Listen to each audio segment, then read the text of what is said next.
And I'm live. And you can see, actually, I probably should start on this, but you know. I'm live and will react to the New Theory channel, which I should have done like an hour and a half ago, but I didn't know when it would drop. Oh, it's just so frustrating.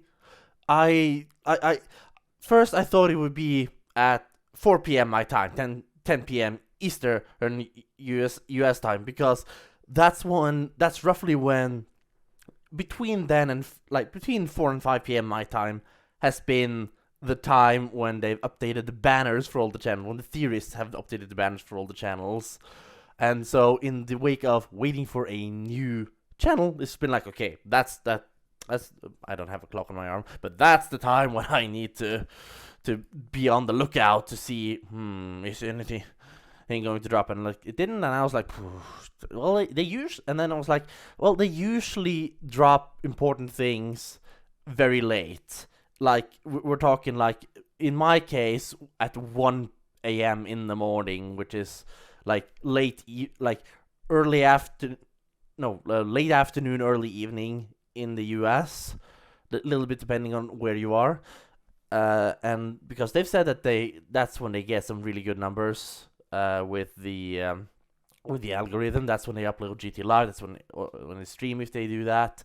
That's like they upload late in my time. So I was like, okay, then it's probably gonna be then. And so like I had dinner, like watched some other YouTube videos, and then at 7 my time, I went and had a nap, and it ended up being a longer nap. And I wake up like 2.5 hours later, and it like at 9:30. So I just woke up from a nap, and it's dropped like an hour after I took my. Why? Oh well, I'm there. But also, like, first of all, let's go back to that screen I started on. This thing, like, kudos to a lot of people on Reddit, because Reddit has this. Let's see. Can I pull it? Yeah, I can pull it up. Here is the Reddit channel mega thread, the subreddit channel mega thread, and like style theorist. Everybody thought, yep, style theorist. That seems like it's going to be it. Like, I was sold on style theory, and I'm happy to say that. But this channel specifically, because I thought this was a good fake, and there's a couple of reasons for it. One, like, yeah, the banner looks nice, but it doesn't seem that detailed when you go to it. Like, the X-ray effect is nice and all, and it's negative colors, but it's like, I don't buy that's real. But I thought, like, this was really creative. I was like, whoever faked this, like, they have a flair for design. And but then also there's the style theories, because if we hang on. Because if I get like this, okay, so you see this says at game theory, like, so you have the style theorists and you have the game theorists. So far so good. I would have thought they would get it confirmed before or launch, but it's not confirmed. But it doesn't have the check mark, whatever. YouTube can probably be a little bit of a hassle on it. But make note, at game theory. And here it's at style theorists. And the thing is, like, I can bring up the others. Hang on. Because if I bring up this and this, look at that. Film theory, food theory, game theory, style theorists. And that just, to me, that just screamed, like, because a lot of people found this channel. I was listening to this channel, but that's one of the main reasons I was convinced this is a good fake. But there's another one. This is in Norwegian, but it's 6th of May 2015.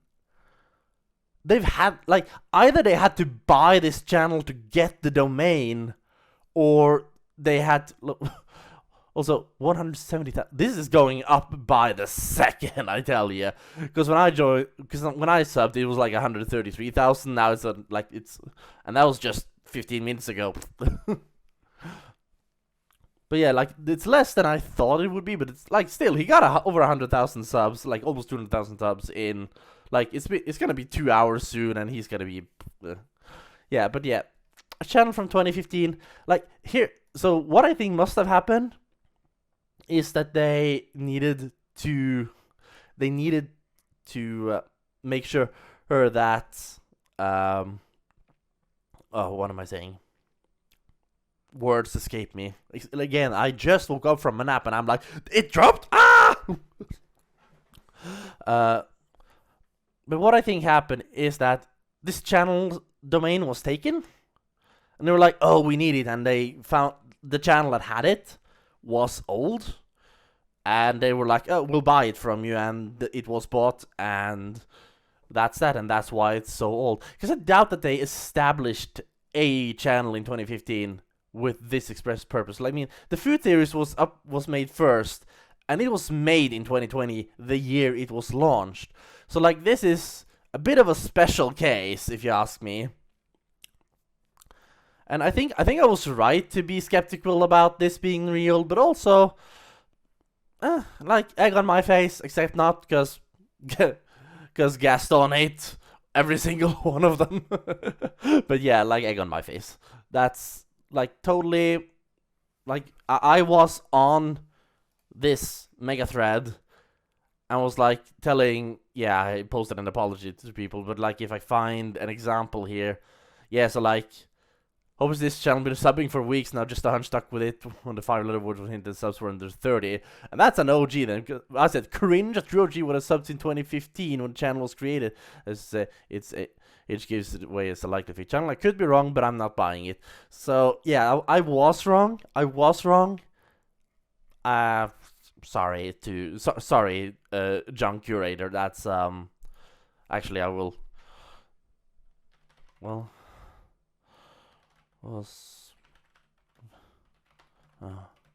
my apologies. Oh, boy. I think there was another one. Yeah. Turns out, yeah, because this was a link to the, yeah. So you were oh no. Oh, well, a few weird things about it, like how it was made in 2015, but I was right. No, whoa, I was wrong and you were right. Sorry.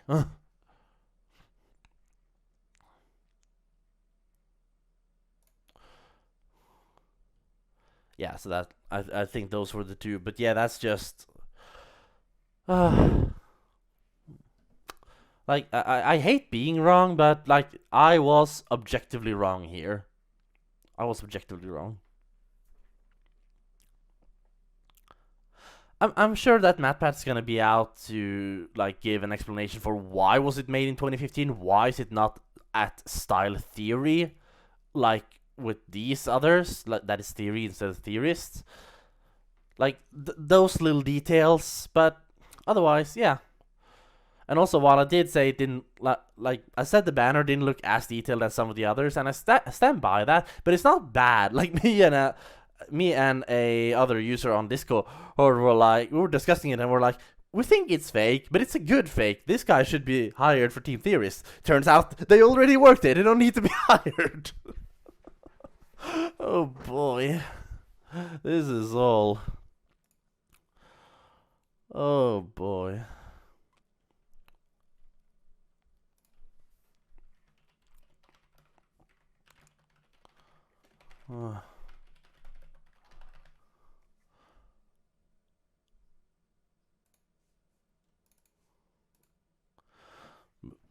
But yeah, so I do hope that if they do anything like this again, like, getting a date is fine, but the problem has been that for today, like if they had seeded out some sort of time, like, and if they had seeded out time, then nobody got it.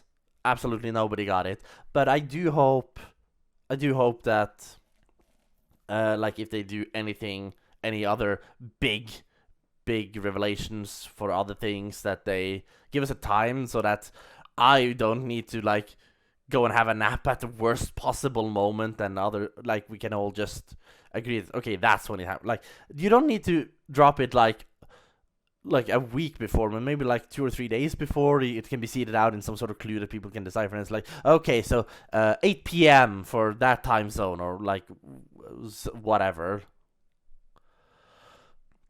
So it's also weird. Like he didn't even link it on Twitter. Let's see. Is it safe for me to show my Twitter? Probably. Okay. Yeah, let's just show it on Twitter here. Here we go. Okay, so open it, and so it's here. Did you guess the new channel? If yes, go subscribe. And it's a screenshot. It's a screenshot. It's not. Oh, I haven't. Hope you here. That's why Hatch should totally make a comeback. History of women's pockets and why they're so small. Why Ash changed as his hat change.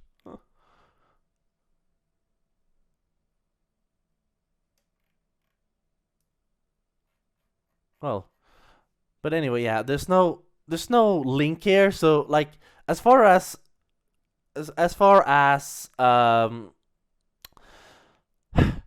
so as far as the like an announcement goes, this is basically it. Maybe this. I'm not on Instagram, but maybe he posted something there. But there was nothing on the main channel. There was no official thing on Reddit. There's nothing like as far as like it is something we've all been looking forward to, and we get a tweet without a link. And I mean, maybe he's thinking that a lot of people have found the link to the actual channel anyway, and we had. It's the one I thought was fake, but anyway. But yeah, like a link would go a long way here, Matt. Just saying. No, but because here's the thing: when Food Theory launched, the Reddit has it has. Hang on, why is it? But yeah, because wait. We did it. Yeah, so holy shit, it's the yes. Here I see a lot of other style theories have gotten its own subreddit. Let's see, not a link. Welcome to style. Okay, there it is. Yeah, like I had to go a little bit down. Maybe because it's been almost 2 hours since it was launched. But yeah, that's the Game Theory bot. At 8:45 p.m. Central European Standard Time, it says on Reddit. So yeah, which is almost 2 hours ago. Oh, but yeah, here's like the official, and that's the only thing. And it's not pinned, as far as I see. It's still the channel mega thread. Is it in the mega thread now?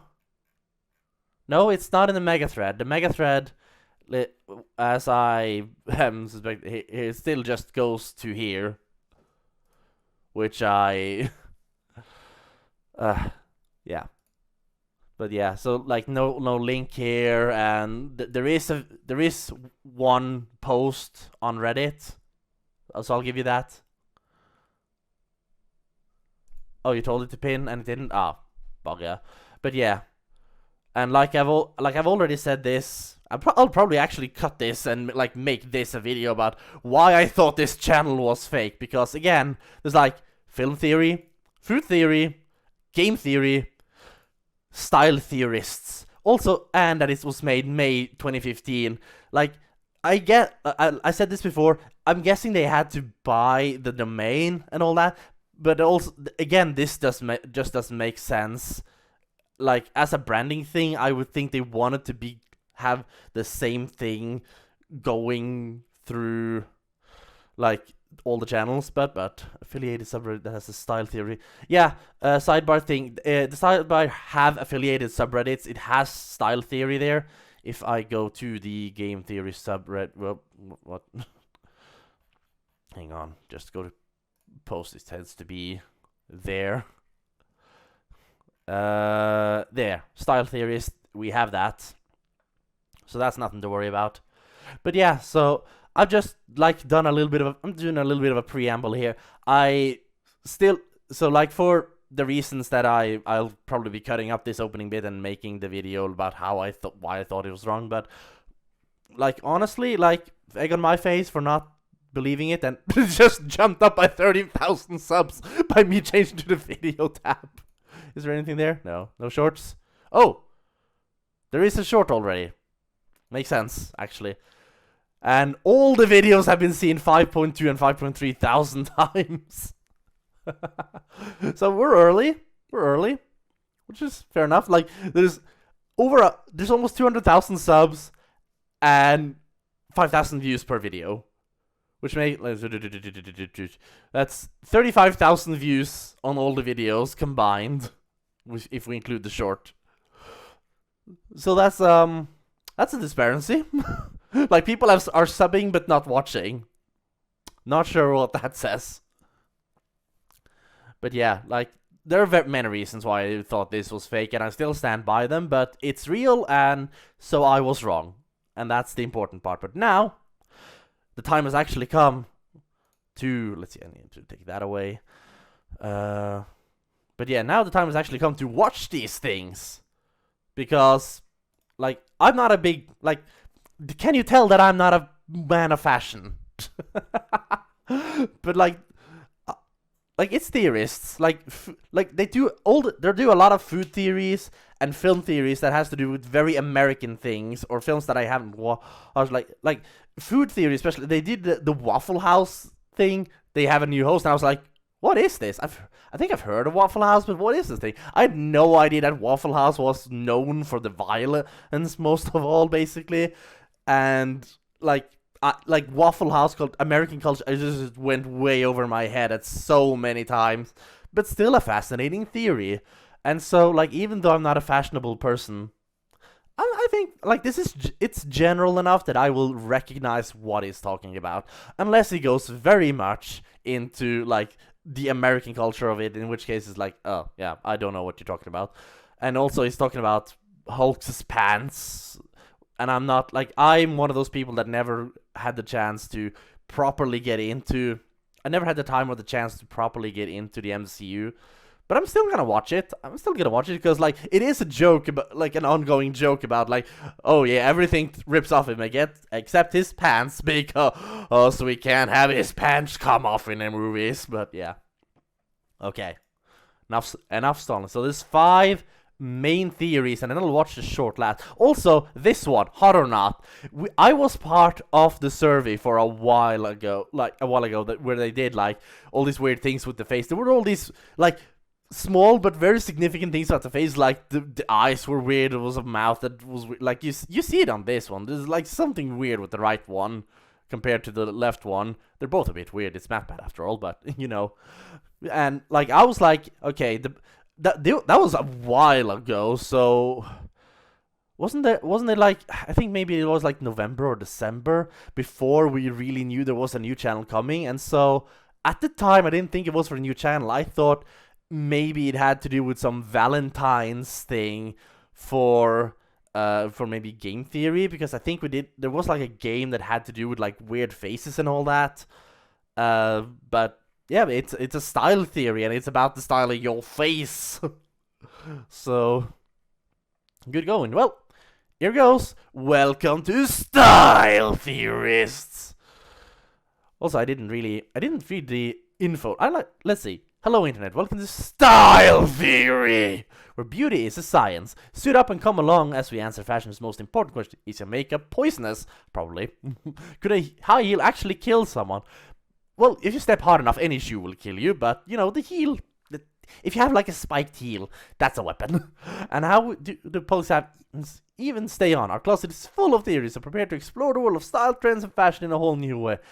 Hey, so yeah. Strict policy on image use for these, which includes you only use image lines for reuse. If you use fan, try to find popular source. If you have used the art, let us know the game theory subreddit. Okay, yeah. Film theory, food theory there. No love for GT Live. What is this? Yeah, it's not a proper theory channel. What did I just say? It's not a proper theory channel? Dun dun dun! But it's actually not a proper theory channel. It is a gameplay channel. It is linked with the theorist channels. It is affiliated, but not actually. Okay. Welcome to Style Theory. Be one of the first to subscribe to our new channel. And this is the world. This is the same as the info. Oh, welcome to the family. Well, the fact that the actual game theorist is here, and like, I'm still kind of worried that I'm falling for a fake, but like, I shouldn't be. But yeah, but like, I just see more and more that it's just, yep, this is it.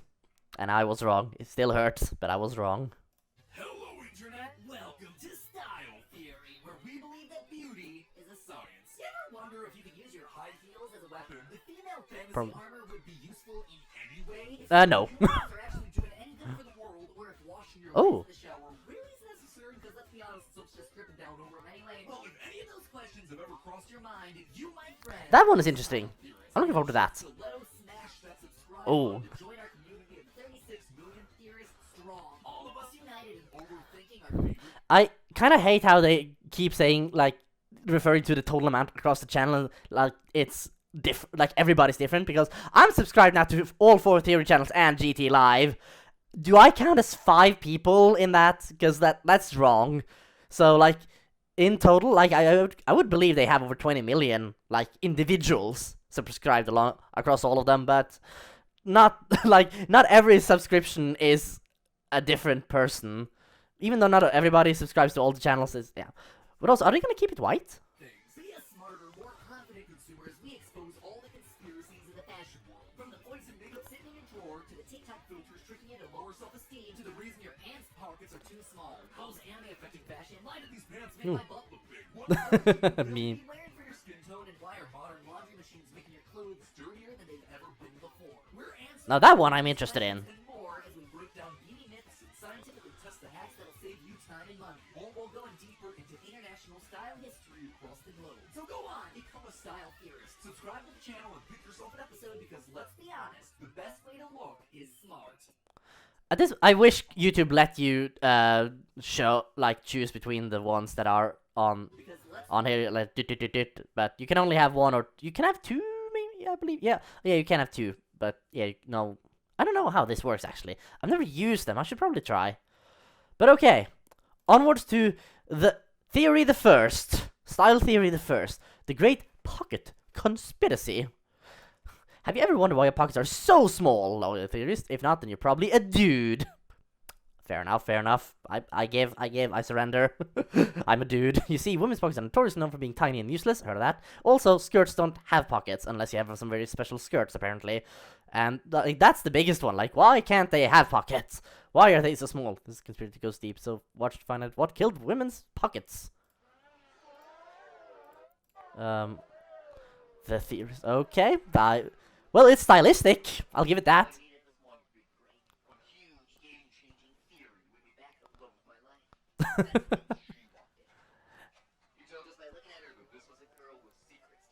And style. Oh, that's Steph's voice.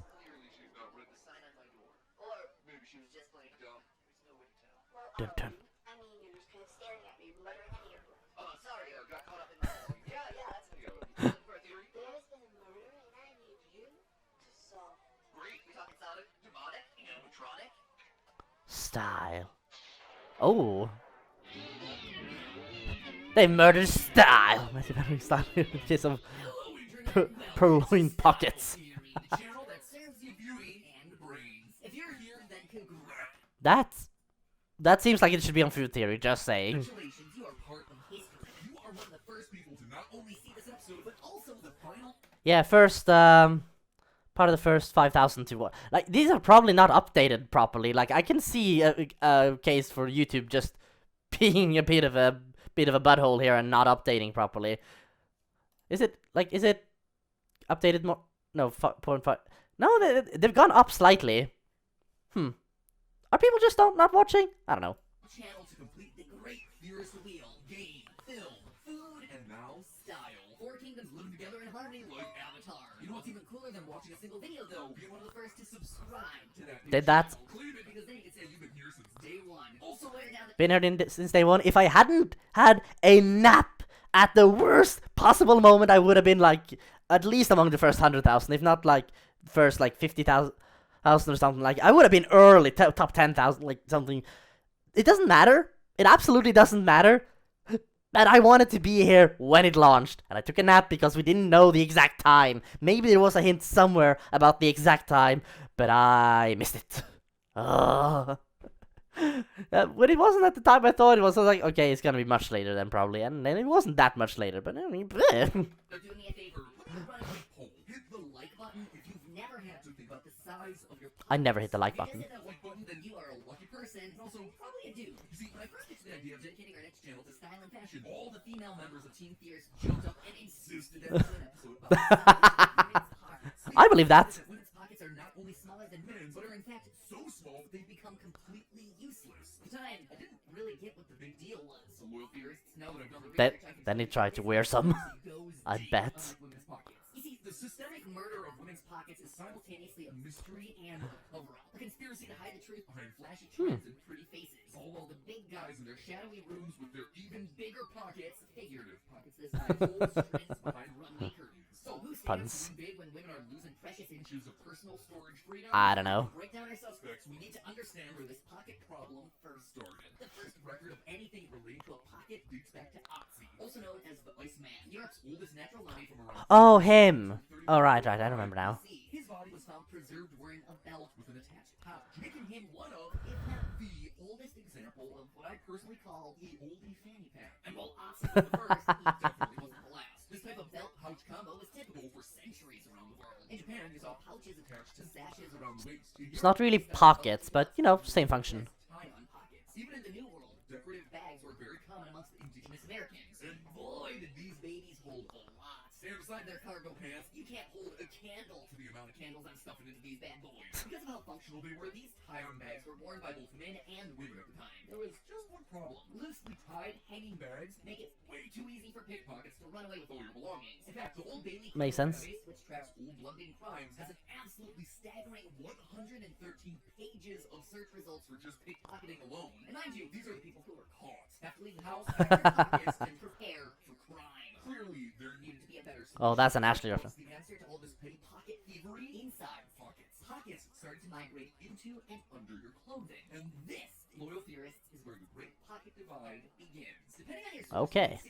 1600s, early 1700s is generally considered the breaking point for pocket equality. Men's pockets moved into their clothes, being sewed into their pants, coats, and pretty much wherever. Women, however, were left to tie their pockets to their waists, with two options: either above their outfits, Wear a handbag? or under their petticoats for privacy, but with little access to their personal effects. If you went with the under the petticoat option, you were either lucky Right. to have a slit built into your skirt in order to get to your things, or you were left searching for a place to strip down your skivvies just to reach your keys. But why? Why would Yeah. fashion diverge like this? Who is responsible? 7 the suspects, boys. 3 suspects, 3 potential pocket perps. Let's look at 'em What? one at a time, shall we? Okay. Number 1, style. The trends. The fashion. Ah. For pockets, simply too last century for the modern day stylish woman. Well, around the late 18th century, the French Revolution caused a wave of changes to clothes of all kinds, as what you wore suddenly was seen as a political statement. The large voluminous skirts that Still does, actually. were associated with the old regime, and thus quickly went out of fashion. I wonder why you would want to be associated with the old regime during the French Revolution. Oh, yeah, that makes sense. Nothing like the risk of being Cut. get you to refresh your wardrobe. Waistlines raised, skirts and dresses swing down, and Reflected mainly in upper class. midst of Huh. all this evolution, Interesting. women's pockets had nowhere to go. Men's pockets, however, were doing just fine. Despite men's fashion Yeah. also settling into a sleeker style during this period, pockets were deemed a necessity for their clothes. And somehow they found a way to be both We need to functional carry and things. functional. Go figure, it can be done if you just try. Even these pants, which are these even pants? Well, even these quote-unquote pants. They're like balloons. Built in for the men, but not the women. Why the double standard? Bulges. Nope, nope, not with that. Well, actually, Ooh. Ooh.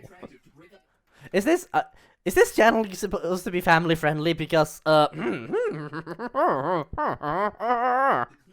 of a woman's dress. It was also a sign of status to have nothing to carry, as women didn't own property or have their own money. Their husbands did. While there were still some I've heard of that. Yeah. with a higher waistline and some small pockets only large enough to fit a handkerchief, women needed to find other means of carrying their stuff. And that fashion trend has largely persisted Handbag? since. Let's look at everyone's favorite staple, skinny jeans. Back in the early 2000s, you Now could that's not favorite. escape these bad boys. And I mean it, you literally could not escape them. Have you ever tried peeling yourself out of a pair of extra tight skinny jeans at the end of a long day? It's like skin in a sausage. But enough about my past traumas, let's go back to pockets. Men's skinny jeans have themselves I'm so glad I wasn't part of that. women can barely fit half their hand in, let alone most phones these days. When iPhone 6 was announced, people wrote multiple articles about whether or not the phone would be able to fit the pockets of women's clothing. In fact, this study showed that women's pockets are on average 48% shorter and 6.5% narrower than the respective men's pockets. That's quite a lot. That is a lot. Once you start talking about fit. Speaking of your looks, you want to know an amazing accessory that'll never ruin your silhouette and fit into a pocket of any size? A subscription to this channel. It goes with any outfit. I already did.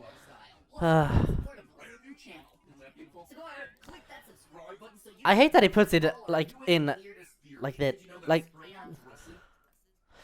Like people will find this like years and years from now. They'll go like, what was the first theory? And then they'll see this, and then it'll be like support a brand new channel. And people will be like, when was this made? Like 5 years ago? Sheesh, why do you put that in? But yeah, it makes sense for now, and now is most important. I get it, but why? Sort of thing nowadays. It is like one of the wildest things I've ever seen, and it truly represents the future. I knew it. I thought that if they had like talking about clothes and stuff, this dress, I knew it would make an appearance, like somehow. It just had to. Like, it's too iconic. What is it? Gold, or is it blue, or is it whatever it was? Like, I see blue here, a lot of blue, but they might have just color corrected and graded and stuff. But anyway. That theory is coming up in the next couple of weeks, so if you want to check it out, the subscribe button is going to help you do that. In the meantime, though, let's get back to the pocket, shall we? With all this talk about carrying things, it's kind of looking suspect enough. You need your own pocket dimension to have enough to store all your theory ideas. Potentially kill pockets, the purse industry. Whether you call it a purse, a pocketbook, or a handbag. I knew purses had to make an appearance. Money. If you can't carry something in your pocket, you have to put it somewhere else. And that's exactly what happened. When pockets started to go out of fashion in popular society, what entered the scene was a little item called the reticule. And I do mean little item. Look at this thing. It's so teeny. I suppose you could say that it's so small, it's ridiculous. Am I right? I'm so sorry. I'm so ashamed of imperfections. These small decorative bags could barely fit, well, anything. Women went from being able to carry a lot with little effort to having everything shrink to fit the meager space of a glorified coin purse. If they didn't mind having their items on display for everyone to see, they could always utilize a chandelier, a decorative waist chain that leaves nothing to the imagination. According to this illustration from Woohoo. 1849, it was the best present for ladies of the time due to its multiple uses. You guys know what I'm getting Staffin' for Christmas? Yeah, that correct reaction. I don't think Ollie would be able to have that reaction, but I don't think he'd like it. This is, they had ideas. I'll give him that. In the past, they did have ideas.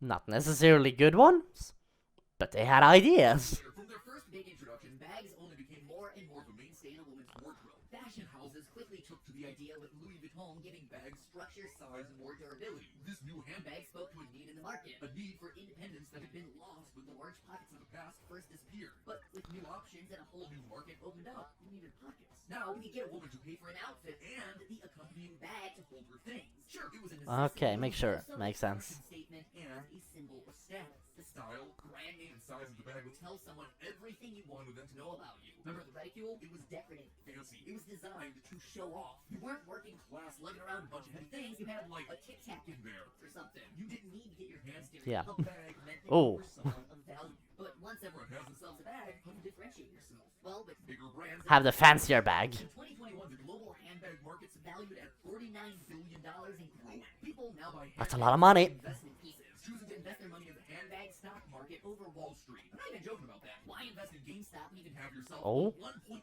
million Birkin bag? In the first 9 months of 2020, Oh, that's a lot of money. corporation behind brands like Louis Vuitton, Christian Dior, and Fendi earned around $16 billion in the U.S., with nearly half of that being from fashion and leather goods. The world's most expensive handbag is currently valued at $3.8 million.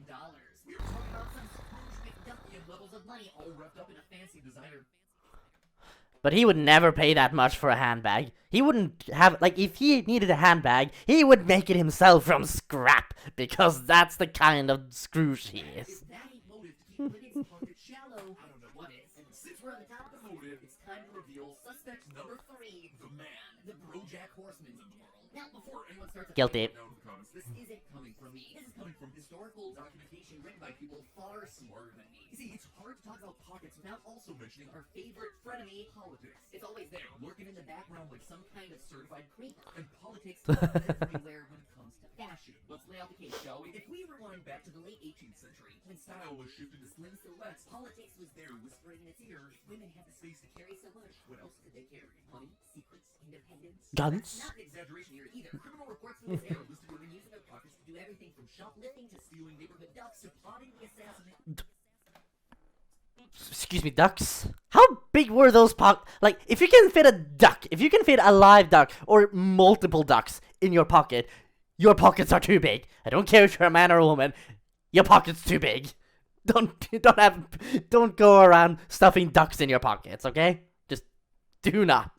Okay, I need to. Do everything from shoplifting to That's, stealing wow. neighborhood ducks to plotting the assassination of major political figures. No joke, Cecile Okay, that's, was executed for attempting to kill Maximilien Robespierre, a key figure during the French Revolution, using a set of penknives that she hid in her destined pockets. And so suddenly there was a strong According to some accounts, okay. key decision makers to make pockets go the way of the dinosaurs and super low-rise jeans. Suddenly, pockets became a symbol of revolution. In the 1800s, an organization called the Rational Dress Society attempted to protest against the current fashions they viewed as constricting and impractical. They and other members of the Victorian dress reform movement wanted their clothes to reflect the freedom that they wanted. Their main points of order focused mainly on the popular corsets and skirts of the time, opting to push for looser styles, boneless stays, and most importantly of all, pants. Bicycle costumes and bloomer suits so they gave women pockets for resting their hands and pistols in. Seriously, they were called pistol pockets. Special pockets lined with duck or leather They were? to contain and conceal small firearms. Well, that might not have hit me. Yikes. It did open a door for the future. The suffragette movement and the World War sparked another wave of pocket rebellion. With the men off at war, masculine fashion became the norm for working women. The suffragette suit was a multi-pocket slap to the face of societal expectation and had one of the more fun historical fashions known best as secret pants. Pants that give the illusion of wearing a skirt while allowing you the freedom of movement and storage of pants. Each wore pants and their respective pockets meant rebellion.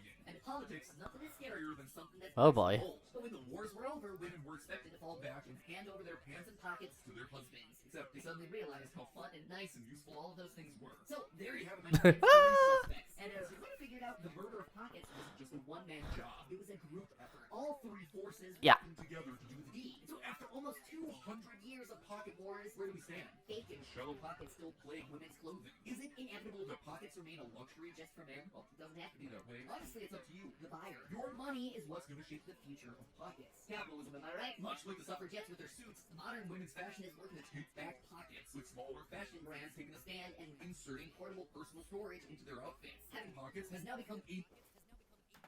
So wait a minute. Are they, wait, was that, I was gonna say, but are they gonna front their own merch as this? Is this, no, this elephant design. Is this is not Theory Weird, no, this is not, but that's Amy. I recognize her. That's a theorist. So, yeah. Oh, wait, that's Sarah. I didn't even see that. Hey, that's Amy. Hey, good on you, Amy, for being able to model. That's, like, you look good in that. Style, you might have a different opinion of what's stylish than me. I mean, it is, like, style is subjective, but in this case, no, no. It's a revolution using the weapon companies fear the most, not pistol pockets. Money. If you buy it and show the fashion industry that you demand equal pockets, they're gonna have to listen, or else they're gonna watch as their bank account shrinks to the size of a skinny jeans pocket, a women's skinny jean pocket. And listen, I'm not here to tell you what to wear. 350. Fashion is one of the biggest ways to express yourself. Whether you prefer a bodycon dress or an oversized tee, whether you love to collect designer bags or make your partner carry all your stuff, fashion is freedom. People deserve to be able to choose pockets, no matter their gender. So the next time you compliment a woman's outfit and they happily explain, thanks, it has pockets, celebrate with them. No just get there. And that, my friends, is the power. Thanks, it has pockets. Yes, but yeah, now it makes sense that that's not a given. By the way, if you think pockets are the only interesting thing about check out our other new episode that we just uploaded breaking down what the Hulk's pants would really be made of to survive his supersized transformation. Spoiler alert, it's not spandex, and what they're made of is gonna be real expensive. That video's on screen right now. Go click it. It is Binge Watch Day, baby. We got ourselves a new channel and we got Oh, it is. celebrate all at the same time. So no, watch them all. Complete the watch circle. Complete the watch circle. Yeah, I'm gonna do it. Also, I'm just gonna...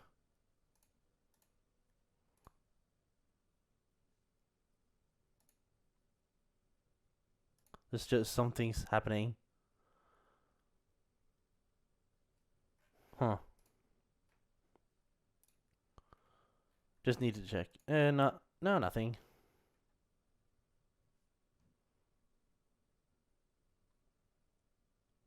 Wait, what's happening here? Stuff's happening. But yeah, like solid theory. Like a little bit of a bit of a strip down like history, like, and like I love when they like bring in history and like theorize about how it's all because of history. Like it almost seems more like fact when it's presented in this way. And like I do hope they don't run out of material like that, because sometimes they go in the direction of, oh, this is not at all like confirmed in any way. It doesn't really seem that like sensible unless you like squint your eyes, but you know, it's but like I like that one. I liked the first style theory about women's pants, which is also down here. Good. So yeah, I'm just gonna, stuff happens while I'm not paying attention to other things.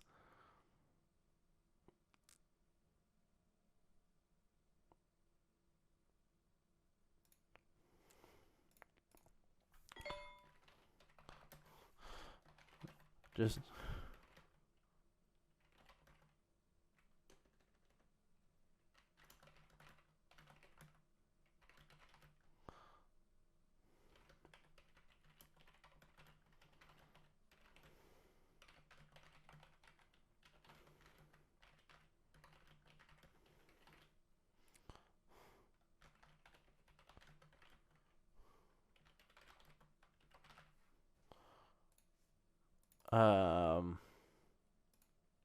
yeah, this,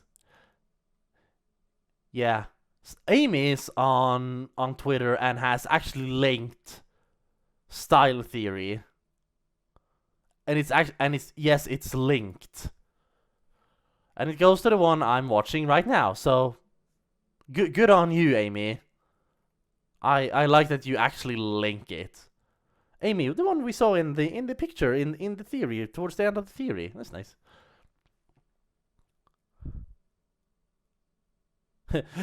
Dan is on Twitter saying two things. Go watch Style Theory if you want to know why it disappeared. This is one part. 2, it's moving day. Bye bye. So he's moving, but also he's been busy making Style Theory videos. Oh, apparently Ash from GT Live has a voiceover in this one. Let's find it. You're gonna need 2 wardrobes. Let's see. Also, we all know Hulk can transform from human to giant green monster in the course of seconds. Hint, it's gamma radiation. But what's the secret to his pants transforming? Like, Shield explained with just spandex, but there's no way that I'm buying that. This is what I think the pants are really made of. One for Jen and one for Hulk. Who's your best friend? Spandex. Spandex is your best friend. Hold up. Spandex? Really? Is Oh, this the best we could come she's up here. with? This looks like a one-way ticket to a wardrobe malfunction. Now, look, let's be honest here. If we couldn't consult a Ash has gotten more and more involved with mainline theory, and you know what? Good for her. I like that. Known as, housing trial scenes. legal team for this show, I am sure as heck we didn't talk to textile experts either. So today, I'm taking Marvel to fashion court to see what's Oh, whoa, textile hang on. experts either. Lots of text there. Today, I'm taking Marvel to fashion. Is this how it works? I'm not a lawyer or a green monster, actually. I just play one on TV. Or, well, not TV. It's Disney Plus. Higgs, okay, this doesn't work either. Look, it's a streaming service, you get it. Now, here's the real truth. I'm obviously not She-Hulk, and I'm not Jennifer Walter, and I'm not even actress Tatiana.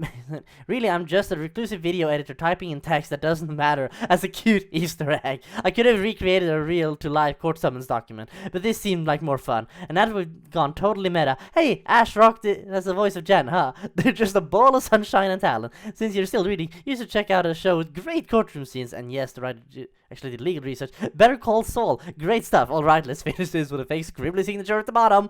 Yup! Mwah! Love to the editors. I wish I could call my colleagues. Like, if I could work as an editor with these guys, I would love that. But, like, I would probably need a bit of training to, like, emulate the style perfectly. Like, I can see a lot of, like, how it's made, but it's like, it all just takes so much time, and I'm like, ooh, can I do that effectively enough? Anyway, my dreams aside, let's continue watching. Court to see what's really inside of Hulk's pants. Not in that way. Gross. He's my cousin. That's true, actually. Hello, Internet! Welcome to Style Theory, the only channel strange enough to give you a real-world breakdown of how a superhero's magical purple pants would work in real life. Good luck finding another channel that's gonna do that for you. As a Are you okay, bud? we also have other fictional clothing episodes in the works, like how effective female fantasy armor is. Yeah, I actually recently saw a video by an actual actor and expert, swords martial artists that who knows her fair share about armor, and she went through a lot of female armor and like fantasy armor, and she talked about them and what are the things you need to think about and pros and cons, and then she had like a ranking system, and one of them was like just kill me now, and a lot of fantasy armor was in the just kill me now category because it does nothing to protect you at all. Viability of Cinderella's glass slippers, how Black Panther. Fun fact, Cinderella's slippers weren't of glass, they were made of fur, and they were bloody in the original. Oh, that, I was shocked to find that out. So, but yeah, they needed to be fancy for the Disney version, and there's some, I think there's some translation error when it comes to Cinderella's glass slippers. But yeah, originally, I think they were squirrel fur, they were basically whole squirrels that were hollowed out, and she wore them as slippers. And they were bloody and stuff. The blood was... No, wait, actually, I might be remembering a little bit wrong, because the blood came after the stepsisters literally cut off parts of their feet and their toes and stuff in order to try to fit inside these slippers, which were tiny. So, yeah, there's that. Oh, that's some icky detail. I wonder if he's gonna touch on that in his theory. Oh, is that gonna be family friendly? I didn't know that if that's family friendly, but it wouldn't be I wouldn't put it past him to include that. That's some very interesting information, and I want to see him do that full video. Even though I know the information to begin with, I want to see what he has to say about it, because he has a thing where he's more than able to pull out information that I didn't know or didn't think I needed to get a full context. That's good. Euphoria are single-handedly shaping popular fashion, and whether t-shirts... That's it. I missed. Black Panther and Euphoria are single-handedly shaping popular fashion, and whether t-shirts can stop a bullet. That episode doesn't deserve a subscription. No. I don't know what does. Unless you're doing like the 100 t-shirt challenge, in which case, maybe. But like, I'm wearing a t-shirt. If I was struck by a bullet, yeah, no protection at all. So go ahead, do your superhero duty, and Hulk smash that subscribe button so we can assemble the biggest team of theorists. This could be. Let's see, what do we have here? Hang on. Who's up in the corner? We got someone up in the corner. Oh, that's Dan. And I see it now. It's Dan. Dan is up there. Then, this is one of the editors as well. That's not Sedge? I don't know. I don't recognize all of them. Oh, that's Tom. And that's MatPat, obviously. Then we Amy. Peepa2/Peepa2. That's awesome. Where is Steph? This is an atrocity. Where is Steph? I know there's only one female person, but like, and good for Amy to get that spot. But where is Steph? We want Steph. This was supposed to be Steph Theory. Has ever seen. If we manage to get to 1 million subs by the end of the month, that already puts us as a top fashion channel here on YouTube. So let's go, Team Theorists. Speaking of multiverses and superhero teams, She-Hulk was a show that happened last year. Was it my favorite? No. But was anything from Phase 4 my favorite? Also no. Tell you what I did like about it's okay, mid. Wait. Favorite? No. But was anything from Phase 4 my favorite? Also already forgot it. Mid wasted potential. It's okay. no. Tell you what I did like. I haven't kept up with Marvel like I said previously, so it's like, I don't know. About it though, it finally gave me a good excuse to talk about Hulk's pants. Because in a fictional universe where everything gets hand waved away with magical mumbo jumbo, She-Hulk woke up and chose violence. The show decided to give a very normal-sized explanation for a very superhero-sized problem. Who's your best friend? Spandex. Really, Bruce? Spandex? You're a world-famous scientist. Your bestie has a nanobot suit hidden inside his wristwatch. Your other friend has himself an indestructible vibranium costume that can absorb any force. Captain Marvel literally has a costume that can change in front of your eyes. And you decide that the best material for your superhero needs is the same stuff Grandma was sweating to Fair enough. back in the 1980s. Fair enough. Say what you will about She-Hulk's twerking scene, this spandex moment was probably the single most absurd scene in the entire series. So, since Marvel was kind enough to give me a real answer to a fictional problem, I thought I'd put it to the test. Since the character premiered in 1962, people Is he man or monster, or is he both? Fantasy as you like that. When you see it this way, it really shows that they were like Frankenstein's monstering this whole thing. Like it looks like Frankenstein's monster as depicted in popular culture. That's the strangest man of all time, approved by the Comic Code Authority. Ooh, fancy. have been asking what Hulk's pants are made of. And today, after 6 decades, we're finally going to be putting a definitive answer in the books. Oh. So, just to set context, the reason this is such a big issue is that when mild-mannered Bruce Banner gets angry, he transforms into the super-powered Hulk. And this metamorphosis causes his body to expand. In the process, his shirt rips to shreds. But miraculously, his pants stay totally fine. Sure, they might get a little ripped around the bottom of the leg, but that's about it. It's gotten everyone to ask why. How? Honestly, I don't know why everyone's so confused. It's for it's to avoid needing to show nudity. That's it. That's it. It's all just because we need them to stay on because we can't have him pantless walking around wreaking havoc. Whether it's comics or TV or what a movie or whatever. No, we can't have that. That's the reason. That's the actual reason. But yeah, like I'm interested in seeing what his actual conclusion becomes. Clearly, the scientific experiments altered his genes. I literally made this entire channel just for that one joke. It was not worth it. Dad jokes. Yes, aside, it was. Fans for years have been asking what these things are made out of. And so, to begin my research, I decided to see if Marvel has ever tried to answer the question for themselves. After all, the Hulk and his cousin She-Hulk have been around for quite a while. So, maybe we can try to pull relevant information from past incarnations of the character. Obviously, the MCU decided to go the spandex route, which we'll be revisiting later. Going further back in the timeline, Hulk 2008 gave us this. After ripping his previous pants to shreds, Bruce has to buy a new pair and asks, so we know at this point in the movie, he's still figuring out the pants problem. Side note, Abomination clearly didn't get the same memo. He was showing Ooh. his side for all the world to see. By Shang-Chi, Ooh. man gets himself a better pair of pants. Either he also got the spandex memo, or his BFF Wong hooked him up with a more magical solution. Moving further back in the timeline to the 2003 version, get a slightly more specific answer. After popping some seams early in the movie, leaving him less than monetization friendly, I might add, Bruce Banner is captured and rendered unconscious by the military. I didn't know this was a thing. Pair of super shorts. From that point forward, his pants are able to stretch as the Hulk gets bigger and stay intact when he shrinks back down. Oh to wait, have I normal seen? size. And Oh, this is a that. very good detail to Ah. have, because this version of the Hulk is shown to grow bigger the angrier he gets, meaning he's Huh. put more strain on his pants than any of the other versions. Meanwhile, over in Comic Land, they seem much more interested in giving us an explanation for the iconic purple color of the pants rather than their stretch. In Incredible Why? Hulk number 122, the Hulk finds a train car that spilled out a whole bunch of purple suits. The more recent Immortal Hulk number 4 shows a college Bruce thinking he's fashion forward by Style. wearing a purple coat. And in Incredible Hulk number 357, we get this panel about half-priced durable slacks. One thing remains consistent. They're all with most of purple. these comic depictions. Bruce Banner is basically just a coupon clipper trying to save a few extra bucks by choosing a color of pants that no one else wants, so it's heavily on sale. Even the editors of the comic book seem to have a fun time with this one. Back in 1973, when Interesting. Continuity Error showed Bruce Banner in one pair of pants and then the Hulk in a different pair of pants a few frames later, Incredible Hulk number 164 had this quote explaining it from the editors. We thought everybody knew by now that whenever Dr. Banner turns green, his outfit turns into a pair of purple pants. Don't ask us why. But errors and nonsensical depictions, they're in. Love it. I love it. When, like that's like Eiichiro Oda levels of just.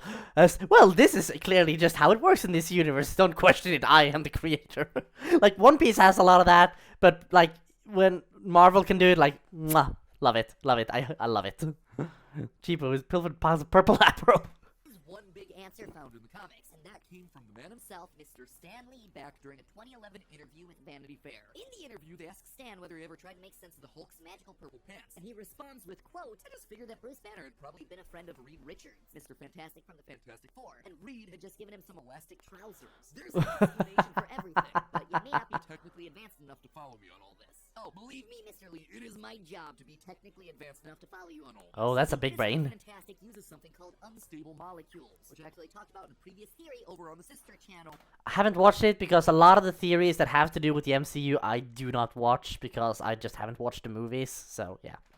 Film theory. Mr. Fantastic is a renowned inventor, and one of his big breakthrough technologies is known as unstable molecules, a special super adaptive synthetic blue fabric that can adapt to almost any environment, including extreme heat, cold, and pressure. Basically, in the comics, they use this to explain how the Fantastic Four's costumes are able to cope with the powers of the four heroes. This would have been a perfect answer for our MCU Hulk to use if, you know, our only canonical MCU Mr. Fantastic hadn't been unraveled faster than a shirt from Shein. That means it's time, theorists. It's time for you to No live idea out what that one of is. my dreams and become a fashion designer for the gods, or at least for the superheroes. Eat your heart Uh. out and no capes. Okay, so let's actually Fair enough, talk no about the capes. stretchy elephant in the room.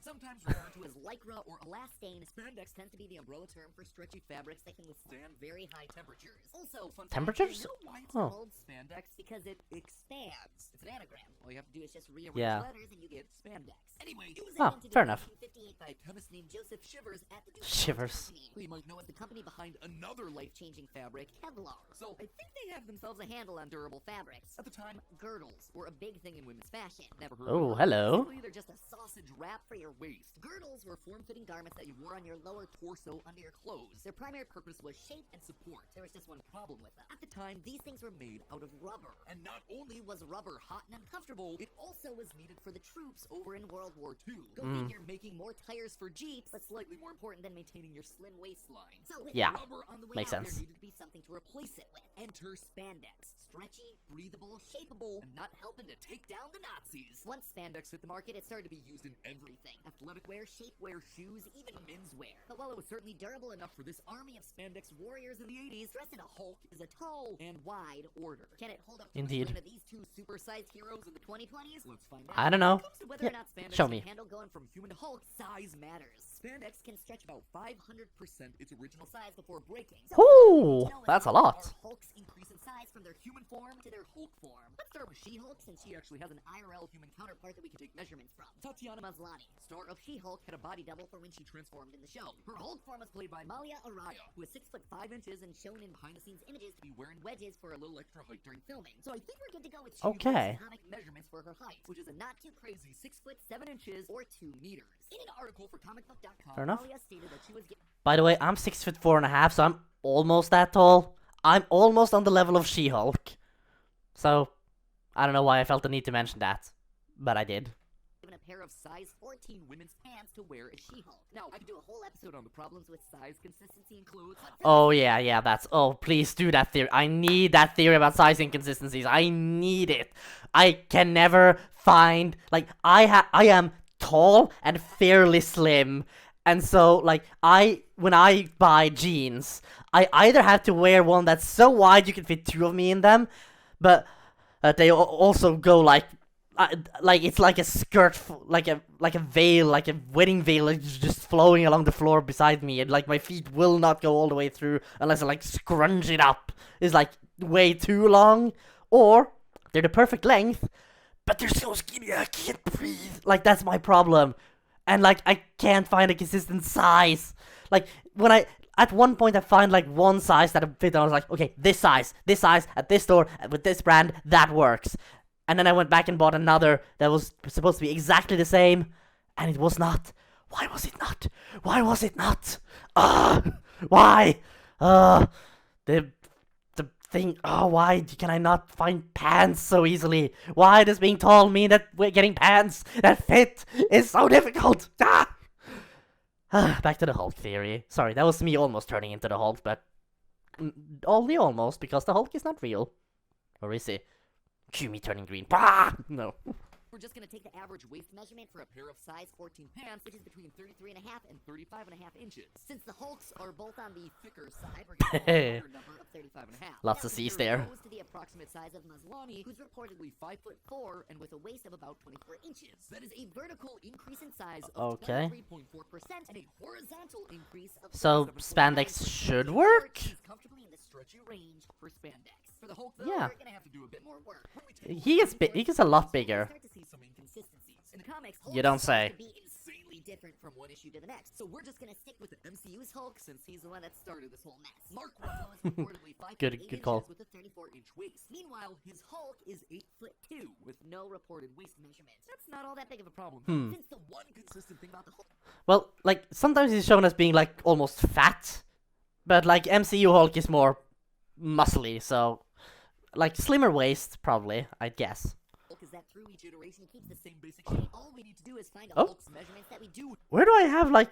I just said that sometimes he looks a bit fat. Like, where do I get that from? If this is so consistent, I don't know. have, and then just make some basic comparisons. And thus we once again come face to face with bad early 2000s CGI. Oh, The boy. animators for the 2003 Hulk movie shared the measurements for their big green boy, which reached a whopping 15 feet tall and a 154-inch waist. That is a height-to-waist ratio of 0.86. Keeping that ratio in mind, the I MCU don't. Hulk's waist would clock in at about 84 inches. That is a vertical increase of 44.1% and a horizontal increase of 147.1%.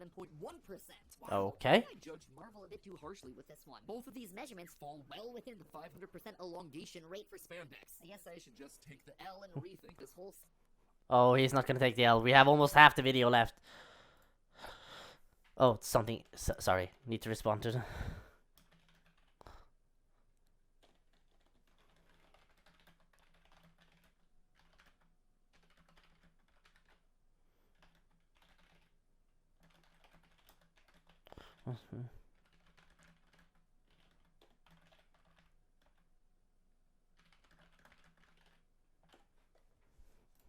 style channel thing, Back- right? back Wait to- for spandex. I guess I should back just here. take the L and rethink this whole style channel thing, right? Oh. You see, there's one crucial factor that we haven't considered yet, and that's tensile strength. Tensile strength is the measure Ah. of the resistance to stress before it breaks under tension. Imagine you're holding a thread between your hands, each hand holding one end. As you pull it, you create pressure on the thread until the thread is under so much stress that Oh. it begins to unravel and Yeah. eventually snap. Well, that breaking point is the tensile strength. And when it comes to spandex, its tensile strength is laughably low, a mere 67 megapascals. Is that Comparison, a lot or- wool has a tensile strength of 120 to 180 megapascals. Wool has more? Triple that of spandex. In Really? short, spandex just doesn't cut it, or I guess it's actually too easy to cut. So if spandex is out, what should our ideal superhero shorts be made from? Well, let's But hang on, like if it can stretch 500%, like yeah, as long as you're not going towards the limit, like the tensile strength shouldn't matter. You can still like stretch it a little. Like this, I can stretch my t-shirt. I can stretch a little bit here, but it's like I'm stretching it now, but I'm not tearing it. So as long like there comes a point where it starts to tear, but it's not. It doesn't do that immediately. Like where does like how many percent do you stretch the spandex before it starts to reach the limit of its tensile strength? That's what we need explained. first break down what pants really are. You see, pants aren't just one thing. What are pants? Like, let's look at what pants are. For we're gonna if we need to figure out if we can figure out in order to figure out what what kind of pants the Hulk is wearing, we need to figure out what are pants. Yeah. Oh boy. Just like a recipe that can actually be broken down into three main ingredients: the fabric, the thread, and the waistband. And For a moment there, I thought it was gonna say the pocket, given the theory we just watched previously. Oh, not go well. in order to make the perfect pant, you're gonna need to optimize all three. First, we're gonna need some thread. For that, we actually have two major options. Option one, Kevlar. You know what you're thinking? The stuff that bulletproof vests are made from? And the answer is yeah, exactly that. Kevlar thread is used for heavy-duty items like those used by the military or firefighters because of its high durability. Kevlar is fire retardant, ballistic resistant, and can withstand heat up to 800 degrees Fahrenheit or 420 degrees Celsius. That's gonna be an essential design component when you're launching yourself towards a 20-story tall fire monster. Kevlar also has itself a tensile strength of about 3,620 megapascals. Not too shabby. Option 2, meanwhile, That's a lot. is a little bit more obscure. UHMWPE, or Ultra High Molecular Weight Polyethylene. And that name's too long and scientific for you. It's also sold under the brand names Dyneema or Spectra. Well, that normally used for clothing Never heard of has them. been proven to be stronger than Kevlar. Well, Kevlar is about 7 times stronger than steel. Spectra is 15 times Oh, stronger. twice that Also strength ranks again. higher in Oh, resistance to nice. cutting, is harder to tear, has a similar heat resistance, and is waterproof. Seems like it would give Reed Richards' unstable molecules a run for their money. In short, either one of these two would give us the perfect brand. So now let's talk about waistbands. We need a strong elastic band to hold up our pants that won't snap. Oh, under pressure. boy. The Hulk's strongest pants will need the strongest rubber band that we can find. And find it, I did. Allow me to introduce you to graphene rubber, made by combining the ultra-dense synthetic carbon allotrope graphene with conventional rubber, producing a super stretchy and near unbreakable result. Oh, Basically, wow. This thing is a bunch of carbon nanofibers creating a super strong, super stable lattice. You take the graphene, you blend it into rubber, and what you get. Is that like a sheet thing? Is this like a roll with sheet of the rubber? That's really interesting. The rubber is very high temperature capabilities and also very high strength. Yep, behind in the tip of that graphite pencil is one of the strongest, most versatile materials out there. Graphene has a tensile strength of around 130,000 megapascals. Oh, which is that's a just lot. insane. A single atomic layer of graphene would be strong enough to hold up a ball. It also has the ability to retain its original size and shape after being stretched, meaning that it can grow and shrink along with our Hulk without worry of his pants falling down. So we've got ourselves That's a interesting. foreign waistband. Now all we're missing is the fabric. But before we start swatching fabric samples, I actually want to challenge you to a battle of strength versus speed. Can you hit the subscribe button before I tear it in half? Ready? I set, did. Go! Also, he won't be able to. Oh, it would appear that the subscribe button is made out of graphene. Well, that just ruined my plan. Anyway, I hope you hit that subscribe button. Back to the episode. Already did. So when it comes to the You're fabric too that late. snap our Hulk pants, we actually have a few options, all with various pros and cons. First, option 1, Brawn. A synthetic material that's Bro. advertised by its engineers as being strong as steel, flexible as rope, and malleable as putty. This stuff is strong, with a single piece able to hold over 2,000 pounds or 907.2 kilograms of tensile force. However, Brawn is That's pretty good. sold in a tape form. Not really ideal for making a pair of pants. Sure, people have I mean, you using can. tape clothing for years, but the real problem is that to become flexible enough with stretchy pants, Brawn needs heat. A lot of heat. Oh. Fahrenheit or 60 degrees Celsius. Okay, that's not to be that. exact. That's not Although that pants much. are hot, but maybe not that hot. It's time to check out option 2, hydrogels. Hydrogels are a polymer material that can absorb and contain high amounts of water. Now you're probably thinking, what does that have to do with fabric? Stick with me here. Well, hydrogel has been around for a while in medical supplies like contact lenses and wound dressings, even toys like Orbeez. It's only in the last few years that scientists have started to try and apply it to clothing. Hydrogels are highly flexible, and they're able to absorb the impact of small projectiles traveling at 3 times faster than a bullet. Ooh. Also being used to develop protective gear that can degrade toxic nerve agents used in chemical weapons. They also can create flame-resistant fabrics that are 5 times stronger than steel. All of this translates to amazing That's- potential for superhero supersuits. The only problem is that right now, a lot of this stuff is in development. Well, it doesn't necessarily knock it off the list of possible solutions. It does make it not. Like, like he said it to himself earlier. Iron Man has a nanomachine suit in his wristwatch. Just say that this technology is ready in the MCU, and that's that. That could have been it. Our pants made a lot harder. So that brings me to our last and most likely contender, option 3, synthetic spider silk. And this one even falls in line with our current MCU universe. Spider silk is the protein fiber that's spun by spiders to make their webs. And this stuff can do everything. Yeah, I've heard that it's Flexible, really, really stretchy, strong. it's stronger than steel, and it's already been used In tensile strength. vests and body armor. Now, admittedly, there aren't enough spiders in the world, real, MCU, or otherwise, to make enough silk to outfit every superhero. However, you know what the MCU does have an excess of? Spider-themed heroes. Specifically, Scooter Man, who uses a synthetic spider web for all his web-slinging needs. And here in the real world, we have that too. Not Yes. the web-slinging, the synthetic spider silk. Though, has anyone actually tried swinging from that stuff yet? Can I volunteer? Anyway, synthetic spider silk is actually stronger Don't. than the natural Just kind, don't. and it's only getting better as scientists continue researching it and as companies look to use it more widely in clothing. Best of all, the stuff's artificial, which means 100% less creepy crawlies. A very nice thing for an arachnophobe like me. Oh yeah, this.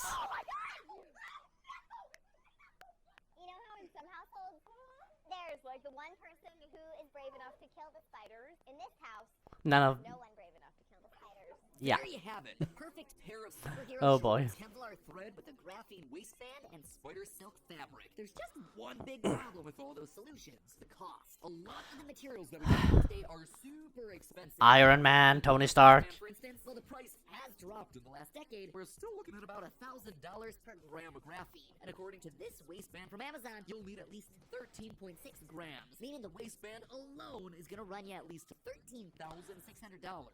So Or in Iron Man by Iron Man standards. Yeah, I guess I have some pocket change around here. sourcing and synthesizing new hydrogels and spider silks, that is gonna cost you a ton. I hope Tony Stark left you with a big old sum of money in his will, Bruce. Or maybe that's the real thing that's going on here. Why the Hulk Thank only you. wears pants? Because that's all he can afford. When given the choice of a shirt that costs the price of a McLaren and pants that cost the price of a Lambo, he chose to protect the old family jewels. That's why the shirt comes off and the pants stay on. It's the affordable solution. I even mentioned earlier how cost-cutting he behaves in his comic books. It's even something that's been reinforced in other MCU shows. I mean, your financials are all over the place. Is there some kind of fund for heroes? Or did Stark pay you when he was around? My condolences, by the way. Thank you, but no, it doesn't really work like that. I guess it all goes to show. Crime doesn't pay, but at least it pays better than being a superhero. Literally We'll smash for taking a shirt off of Bruce Banner's back. But hey, that's just a theory. When your guess on the new theater channel is wrong, when you watch it anyway. Yeah. Like, my guess wasn't wrong. I was sold on style theory from, I won't say early on. I was hoping for a few other things, but like eventually, like in the last few weeks, I was like, okay, seems like it's gonna be style. But yeah, again, the fact that it was this channel, like this specific channel, is weird. A style theory. Keep looking sharp.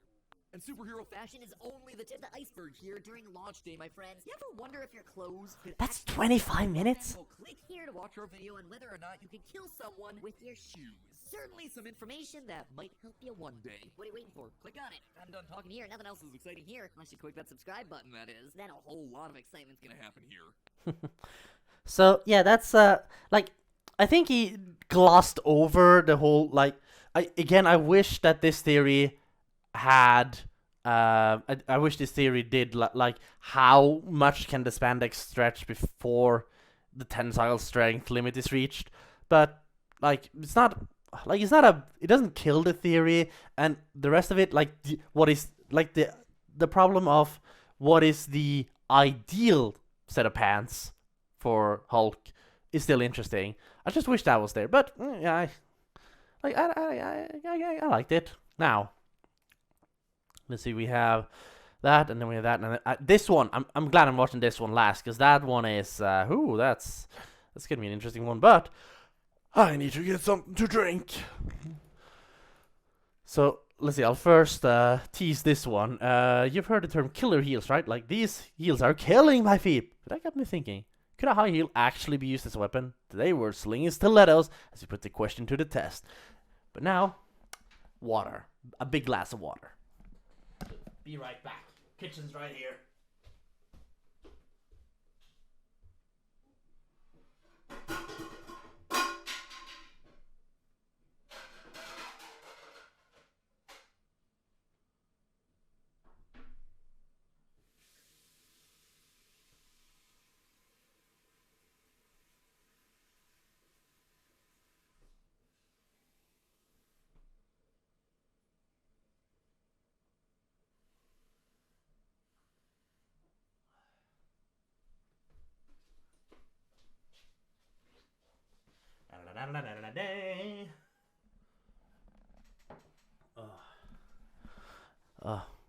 Like, talking and reacting like can get annoying on the throat.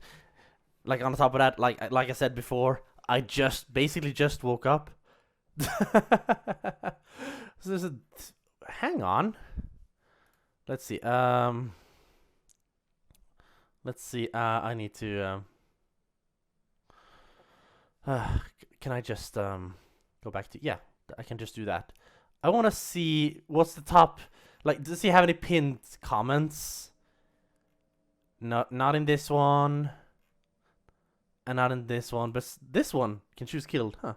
But yeah, but like, not only is my throat like feeling it a little bit because I just basically just woke up from a nap and saw this, and then like talking does a lot, but also like I have like a bit of a swollen case of like my gums, because I have a wisdom tooth that's not growing out, like it hasn't grown out it's growing really, really slow, and it's at the point now sometimes it'll just randomly just irritate things, and like it'll go back, like after a few days it always goes back to normal, but like while it's there, it's like it doesn't hurt as much as it's just really, really annoying, and like I'll feel it when I eat, but yeah.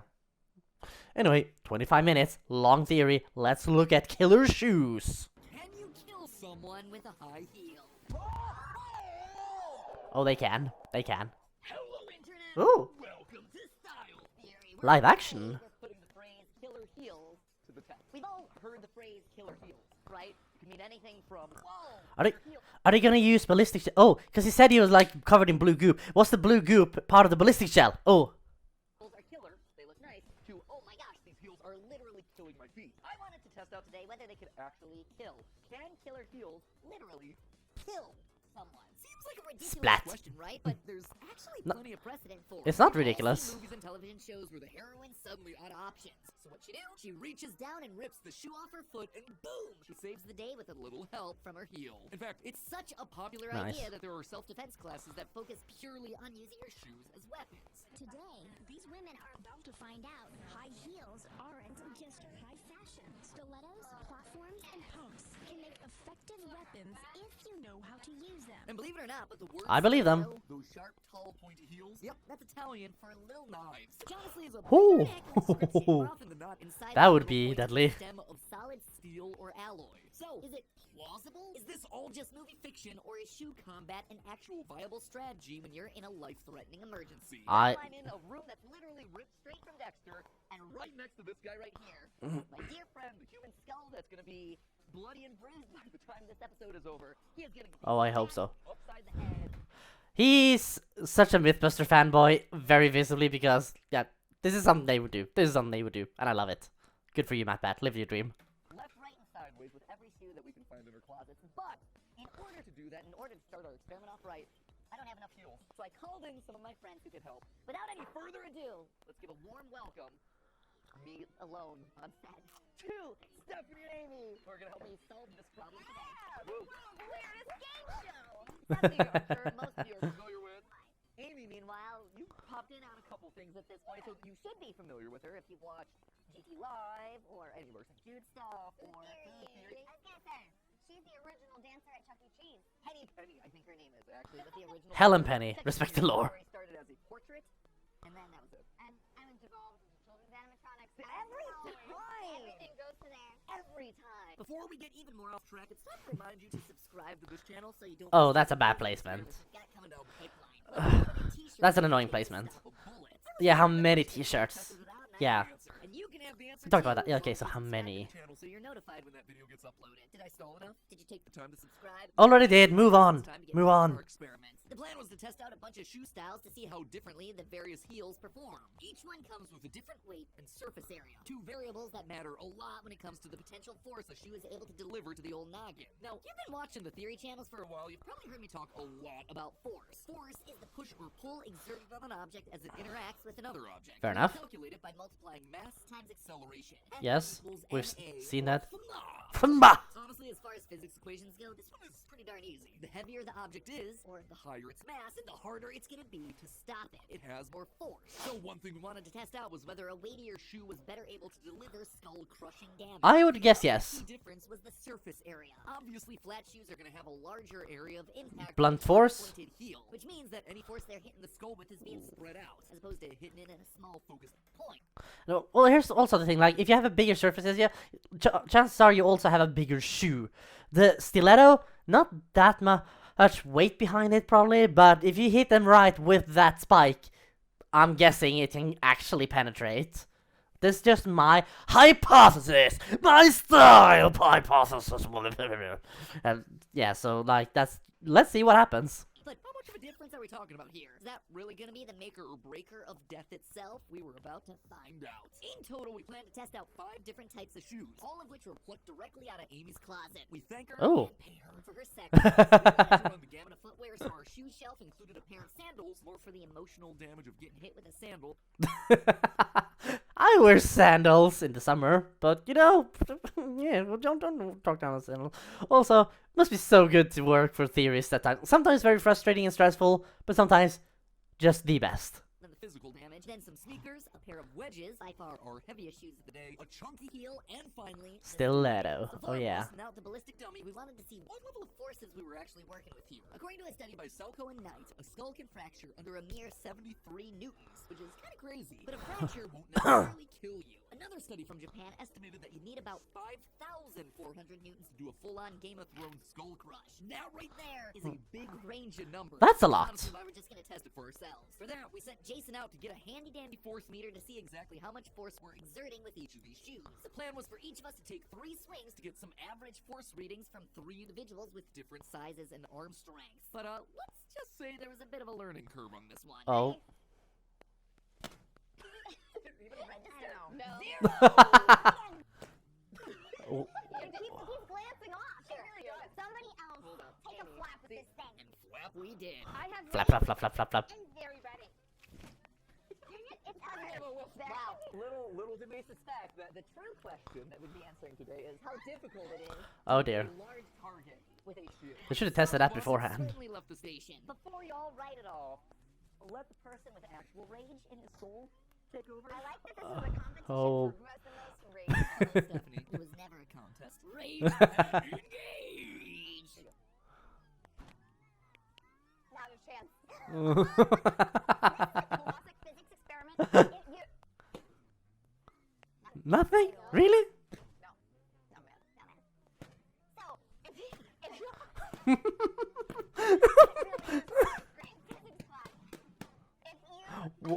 98. Finally. probably described how one thing can only exert as much force on the other as can be exerted on it. So if you punch a piece of paper, that paper can only exert as much force on you as you can exert on it. If anything that you're hitting or is being hit is super flexible, it's going to immediately bring the force that it can actually deliver to 0. You're just delivering bend. You're not delivering any force. Equal and opposite reaction and all that. Yeah, all that. Newton, he was on to something, you guys. Right, that's kind of why they put his name on the measurement, the unit of measure. That's my name. Oh yeah. Tastefully pulled from Amy's newest cosplay, Street Fighter. Little did she suspect Oh. how literal that would be for Oh, hello there. the shoes. That's wow. Oh, since the sandal had way too much bend, we're going to try an everyday sneaker, which will give us a little bit more weight and a little Yes, less it does. flexibility. Hold up, is this a pump? It is a pump. Is it gonna do more damage if I pump it all the way? No, actually, I'll probably do less. Stop that. So satisfying. For not getting When satisfied. pumped up, it was time to swing, and immediately there was a clear difference. The less floppy sneaker wasn't losing all its force by bending away from the target. Across our swings, Steph and Amy had an average force in the low hundreds, and I clocked in at just over 200 newtons. Oh yeah. Already you can see that it's Manpower. not just the shoe making the difference. It's also the weight of the person that's doing the hits. All 3 of us wanted to be a part of this experiment because we represented a spectrum of sizes. A small, medium, and large, if you will. Amy's a And as you can medium? see with the data, there was a clear progression between the 3 of us. Amy was able to exert more force than Steph, and I, as the resident, the king of theorists, consistently did the most damage. Oh, you should have had me there. Like I said, like 6'4.5", weighing just shy of 100 kilos. Just get me in there. I'm actually on the slightly more, like I'm slightly overweight, but I'm so tall and I have a pretty decent muscle mass. I think it's gone down. Like I think like my fat to muscle ratio has gone the wrong way recently, but I think I do well in that little contest. So yeah, that'd be fun. Go figure, size matters. That's why contact sports like boxing have themselves weight classes. The other thing that matters when you hit someone with an object, turning on the machine. Oh, it was not. Trust us, we're professional. Also, this is Yes. probably a good time to mention that we, as professionals, don't recommend trying this at home, because as you're about to see, even professionals run into problems. 254. but I lost the shoe in the process. Famous last words, right? Over the course of my swings, I couldn't hold on to this thing for the life of me. Just shoes flying left, right, and Don't stand right. Why are they standing right there? Why are they standing right here when he's flinging a shoe in that direction? Move! Move! Let him read it himself. He's an honest guy. There's cameras. Move! You're gonna get a shoe in the face. Move! have been more scared. The force meter I was trying to hit were the cameramen. Overall, the sniper showed that at least we could get results, but nothing was really close to being even remotely deadly, which meant that it was time to move on to the first heel-adjacent shoe, the wedge. And Amy made sure to bring a very weighty wedge. Oh. It's heavy. This is gonna do damage. I wish I could feel that one. This shoe, the heaviest one on the roster by far, weighed in at 460 grams or 1.01 pounds. Okay, This so- one was the first contender that felt like a real weapon. This is the Oh. wedge that you go to the club in, and then you take it off midway through your evening, and then you put it off the Wait, club. you're the barefoot person in the club? Oh no! What? That you go to the club in, and then you You- take it off midway through your evening, and then you put it off the Wait, side. you're the barefoot person in the club? Oh no! Oh boy. So when you go to the club, Like he does, obviously. it's the shoe that you should wear to protect yourself. Though yet again, the wedge shoe gave us some grip issues. It's a grip problem, actually. Yeah, I'm gonna really try to put my fingers in here and get a good handle on it. Ready? Don't stand there, man. Ooh, Oh, that's... Theorists always here to teach you the proper way to wield your footwear like a deadly weapon. Amy and I also got some big swings in while testing some alternative survival strategies. Ooh. Is your instinct to like hit and run? So you hit, drop, run? But I mean, honestly, the real solution is like, In the end, the heaviest Move. got Amy and Steph's max forced at 245, while mine tapped out at just under 400 newtons. Ooh. And while those numbers were starting to get into impressive ranges, suddenly I realized that there was a question that we should have been asking ourselves from the very beginning. Was any of Oh. this actually better than just punching? Yes. the question of whether you're better off using your shoe or just your fist. I feel like all of us need a baseline. Admittedly, we were all feeling a bit nervous considering none of us had ever really punched anything before. You never punched anything before. I'm nervous. That's not true. He got really mad about scripts and haven't punched the ball. I did see. But honestly, it really made the results Thank better you. since most people haven't done that sort of thing in the past. And speaking of those results, they wound up to be very surprising. Ooh. 480. There was a good one. 548. Yeah, 548. Okay. Yeah. 891. So, like, right off the bat, I just want to say the difference between fists and shoes, like, they're getting higher numbers with fists, obviously. But when you punch someone with your fist, especially if you're hitting towards the head, this thing's gonna hurt. This thing's gonna hurt. There's a reason boxing gloves are a thing they're there to protect the hands. Also, fun fact, after boxing gloves were introduced, killing in boxing, like the amount of people dying from the blunt force trauma of, you know, being repeatedly hit in the head went up. And you'd think, but they're big and soft, and like, yeah, you can put more force, but they're soft. But the fact is, you're putting more force behind them because, like, if you're the boxer and like you're getting hit, then you'd rather get someone who holds back a little in order not to hurt their hand, rather than someone who's going all out because they have padding. Like, and if you're the one punching, then yeah, you're just standing there going, that hurts a little bit, but I can deal with it. That hurts a little bit more. That hurts. Like, you have to deal with the pain, but with boxing gloves, you didn't need to deal with the pain. You just wail at him, and your hands are fine, so you can just punch him down as hard as you can, and that ends up, well, not necessarily good. Like, if you're in a life or death situation, then obviously, like, your adrenaline is rushing. It doesn't matter if your fist is hurting because your life's on the line. You need to smack them down before they smack you. But yeah, that's so. But yeah, like you won't, if you use a shoe as a weapon, you won't end up hurting your hands. It's easier to keep going without ruining your hand. And then if your shoe is like sent flying, like if they manage to disarm you, you still have your fist. But yeah, let's see what their conclusion is.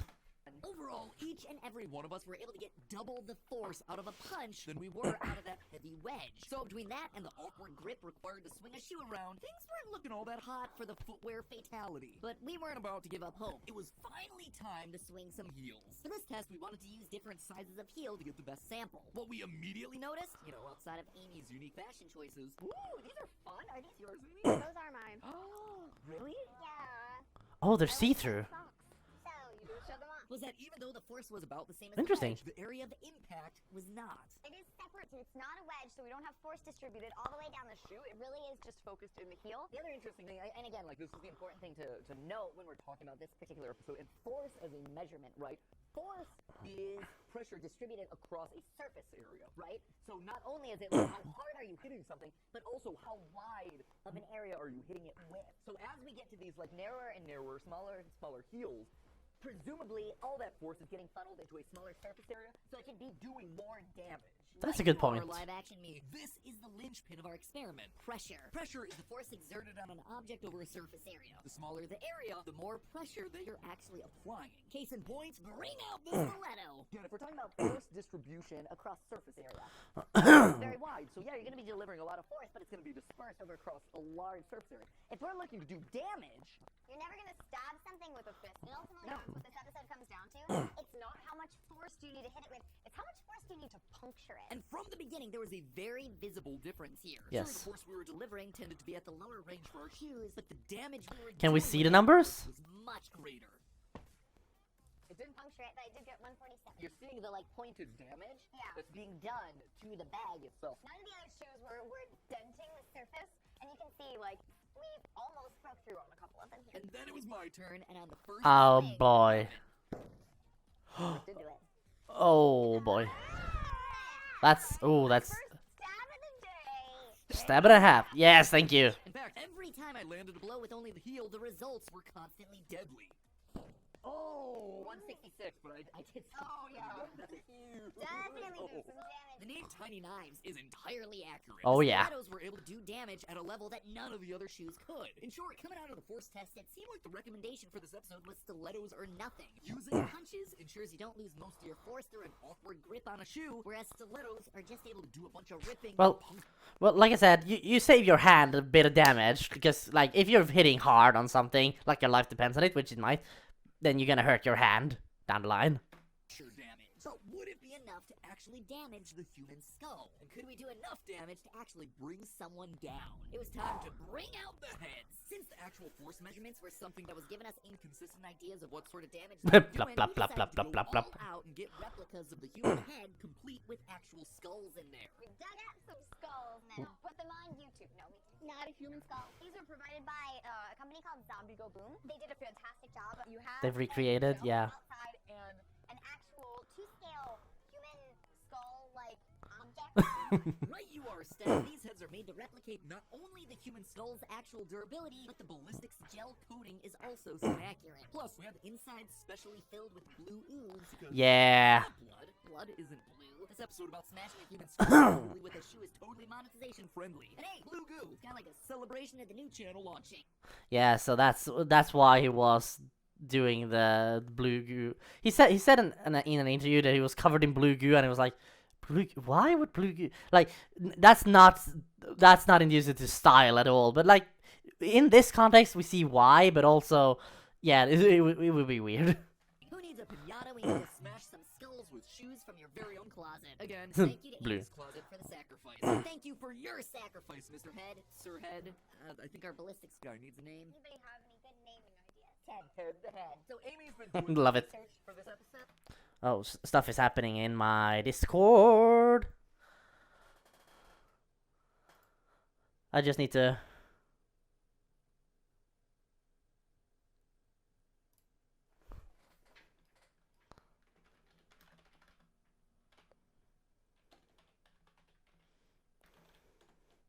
Let's see. We have some talks about why the channel is so old. It's from 2015, like I said. So it's like, yeah.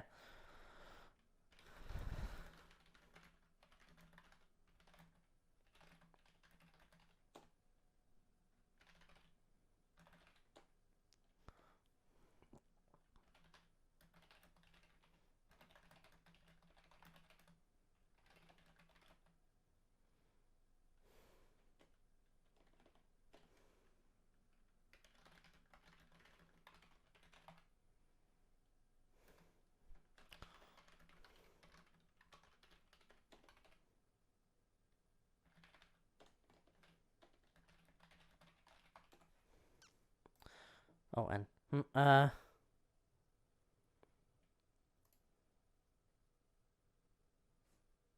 okay. Also, I got some info in my D&D group, which it seems like tomorrow was supposed to be, but it was cancelled because DM's not responding. So yeah, stuff's happening. Let's see what's happening here, though. Ted ahead.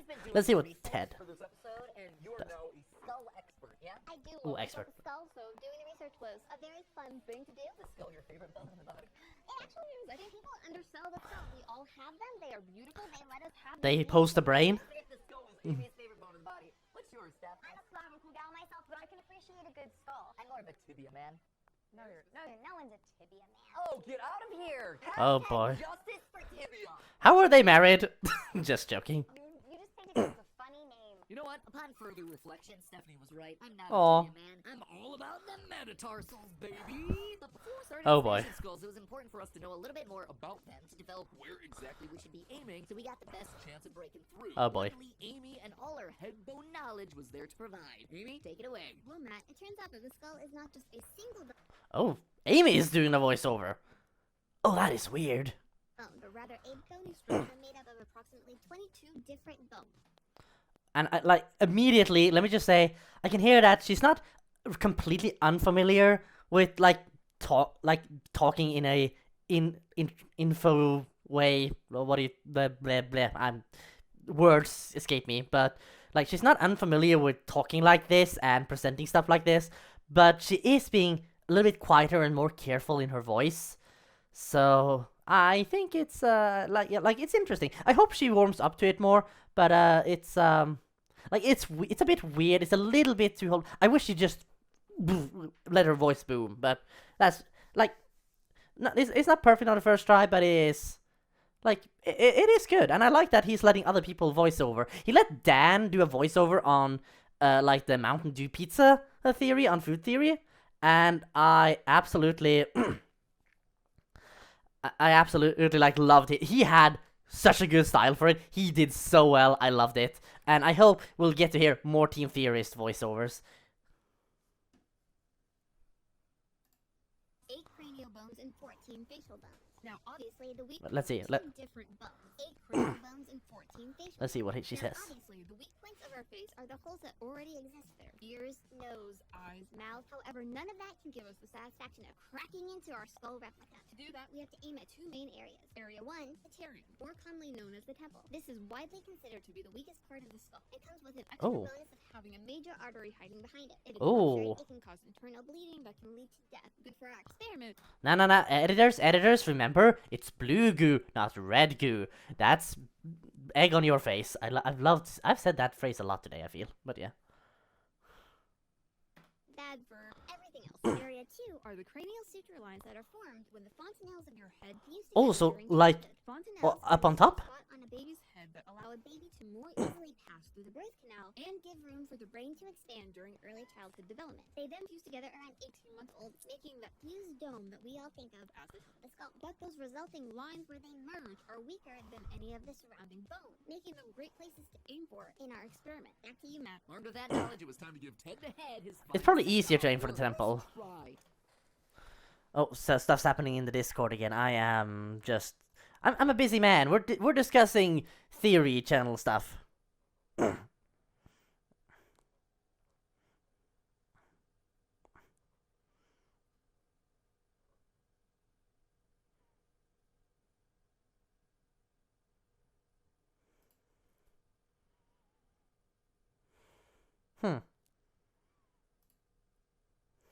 Interesting.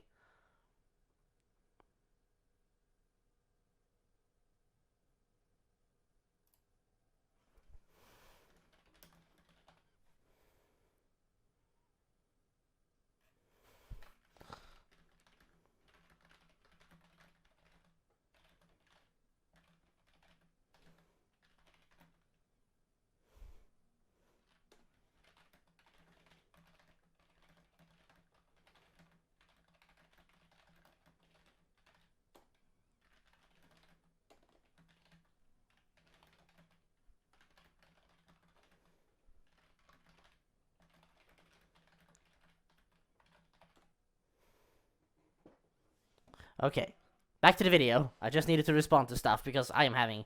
I should probably do this after doing, but I have nobody watching, so I can do this in between. Like if people pop in, I'll focus more on this. But like nobody's here, so who cares? To give Ted his final send-off. Some great places to aim for in our experiment. Back to you, Matt. Armed with that knowledge, it was time to give Ted the Head his final send-off. Dur, Or dur, try to give dur, Ted's dur, dur. final send-off. I am so sorry for what's about to happen to you, Ted.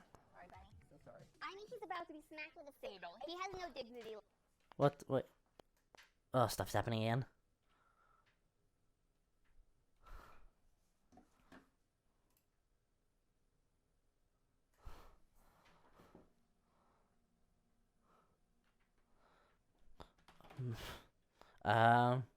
Yeah, talks about what if the like the handle being different and like all the details not being consistent was meant to throw us off, but like why would they do that?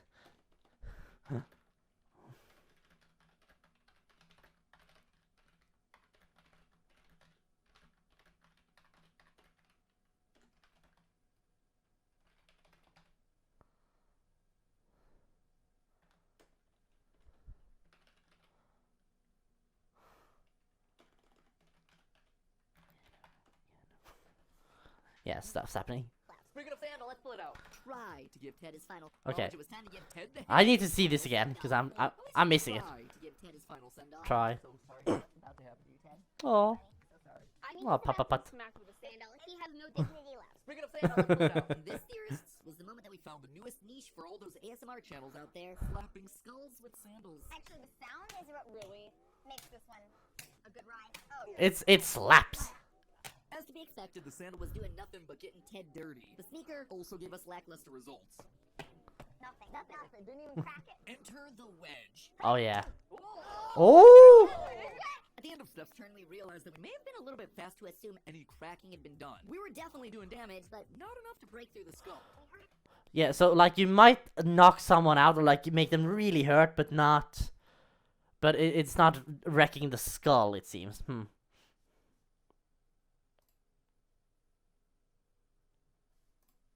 Crack there, but actually the inside skull is still intact for me. That, however, wouldn't last long. Oh. Amy lives for violence. Oh boy. It's also in slightly the shape of the side of the heel. You can Oh, let me just again. Stuff's happening. Stuff's happening. Yeah.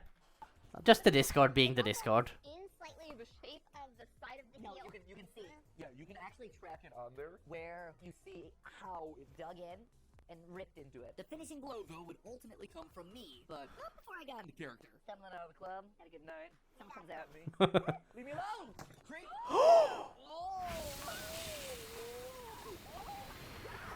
That was very effective. I guess you could call me the clubbing clubber. It's completely cracked from the temple area all the way up through here. There's pieces. Got bone fragments out of my skull. So with us having proven the bludgeoning power of wedges, and Ted Yeah, no not longer a- able to give us a clean experiment, it was time to put our first head out to pasture.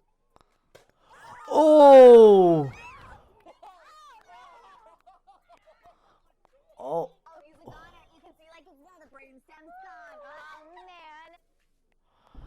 Oh, thank you. The slow motion footage of a shoe caving in a human skull. Oh, thank you for bringing the slow-mo. Outfit of the day and haul videos. Seriously though, I know style theory sounds like it's a weird one. Everyone thought that food theory was weird too, but we've been going strong for a couple years now. And when you're talking about doing experiments like this, you know that you want to give this channel a subscribe. And guess what? We still have 2 more shoes and 3 more heads. Yes, 2 subscribe. Oh, there's a style theory channel that's semi-active. Hang on. I'm just gonna. But yeah, he has 2 subscribe callouts in one video. That's don't really like that.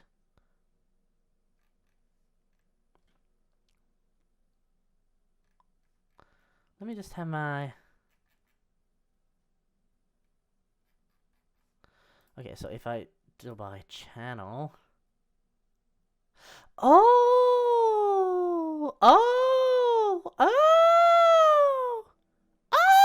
I think I've seen this when I've gone channel. Hang on. Let me get this over to. Look at this. Style theory. It exists here. Oh my god. Oh my god, that explains it. It does explain it, but also, like, if I wasn't fully... Because I've seen this channel, but I've, like, glanced past it. Like, if you see the, like, here's the, like, search... went style theory and, like, by channel name. And then went... And now, here's the style theorist, but... And they have the white back... Wait, they have the white background here? Shouldn't they have the... Shouldn't it be black? That's weird. Huh, interesting. So, but yeah, well, it's 270. Wow, it's style theory. But yeah, so that's there. Okay, so that's in. But yeah, I've gone through like theory channels, and if I just do theorists, because I think I did that, and then my channel. Excuse me for having it all in. Because I think at one point I just went down like this and just... Is there anything... Like, is it possibly something here? And I think I saw it. And I think maybe I've searched style theory at one point. I was like, people were saying that. There's the film theorist. All the way down here. No, this is no, this is different. Oh, I almost fell for a fake. I was like, what? Why is it here? Well, I've wondered, but then I saw it. And, oh no, it's not it. It's somebody stolen that. So yeah. There's the style theorist all the way down here. This is the actual one, science theorist. But yeah, I don't see that one that I saw. But yeah, okay, that's very, very interesting. The Family Guy theorists. But yeah, that was... Okay, so it's taken, and that explains something. Still, without knowing that, it's... Yeah, they say it's semi-active. Oh boy, no, wait. They say oh, wait, so this was... Last full-length video was a year ago, and then... There's a short that was released. They have a short up. And this is not bad. Somebody come. We've been bamboozled. Oh, yeah. But yeah, this... When was this released? 5 years in the making. When was it upload? Is this... Oh, description... In 2021, yeah, so it's from August 2021. So it has content on it. It's not like it's actually it's a pretty sizable library. Info, rent, return, repeat, wardrobe design. Oh, so this is basically a business. It was made in 2018. But if they knew they wanted to make it, and now they have a channel from 20... Like, maybe they... like, this makes me more and more certain they didn't know they wanted to do style theory, but that's just what they ended up on. Okay, so that's interesting. Anyway, back to the actual style theorists. Weird too, but we've been going strong for a couple years now. And when you're That's talking it, about doing wait, experiments like this, you know that you want to give this channel a subscribe. Guess Oh, yeah. what? We still have 2 more shoes and 3 more heads to get through. Yeah, more heads. Awesome! Ugh. Like brain goo inside. Oh wow. Oh no. Oh, there's like layers brain matter. There's brain matter. Speaking of those heads, one more huge shout out to Zombie Go Boom. Well, we didn't get them for free. They didn't put them on a rush order to get them Style Theory Blue and to the studio in time for the shoots. But enough with the Oh, sadness nice. montage because we haven't answered the biggest question of Yeah. all. Can a heel actually kill? First off, not only did we damage the skull, but also damage my heel. So ratchet. How are you gonna go back to the club in that? I know, I can't. I gotta get a new pair. I'm gonna go into my Chonky heel. equipped with a new shoe. Yeah, chonky heel. New head. Secondly, we got a new head, which means we need a new name. Yeah, is it gonna be Head 2? Or are we going like Ned the Head? This is clearly Ned the Head. With a rubber bottom and a Ned significantly Bear. lighter shoe, I was skeptical that the chonky heel would be. Oh, the last one has to be Fred. Come on. He's been wanting revenge on Freddy for a while. Just do it. Name the last head Fred, please. Job done. Oh, bottom and a significantly lighter shoe. I was skeptical that the chonky heel would be able to get the job done. Oh boy, was I wrong. Ooh, that one sounded good. Oh, got a crack, got a crack. Oh, wow, you did it. I missed where I was intending to hit completely. I was like several inches away, but I still got a crack. I am shocked. I did not anticipate that. My mind was Yeah, blown. the lower surface area. I didn't want to be insensitive to Ted and Ned's current state. But in all seriousness, by aiming at the soft spot of the head, the sutures where the skull fused together, Steph was able to break through, and quite easily. In fact, it all came down to surface area. Standing Yeah. here and hearing it happen, it's like you're using the head of a hammer. I didn't think that this would be strong enough or forceful enough to be able to do it, but that's exactly what's happening here. It's like we're bringing down the head of the hammer on top of the skull. and The then head bringing of the it down. hammer. Since we've done so much damage to the top of the head, I wanted to see what would happen if we put that hammer-like force to the test against Ned's face. I was Ooh. not disappointed. Oh, that's gonna be. Oh my god, breathe in my mouth. Well. Well. You can drop the blood of your enemies. Now, Ned, you're being replaced. We need a new guy.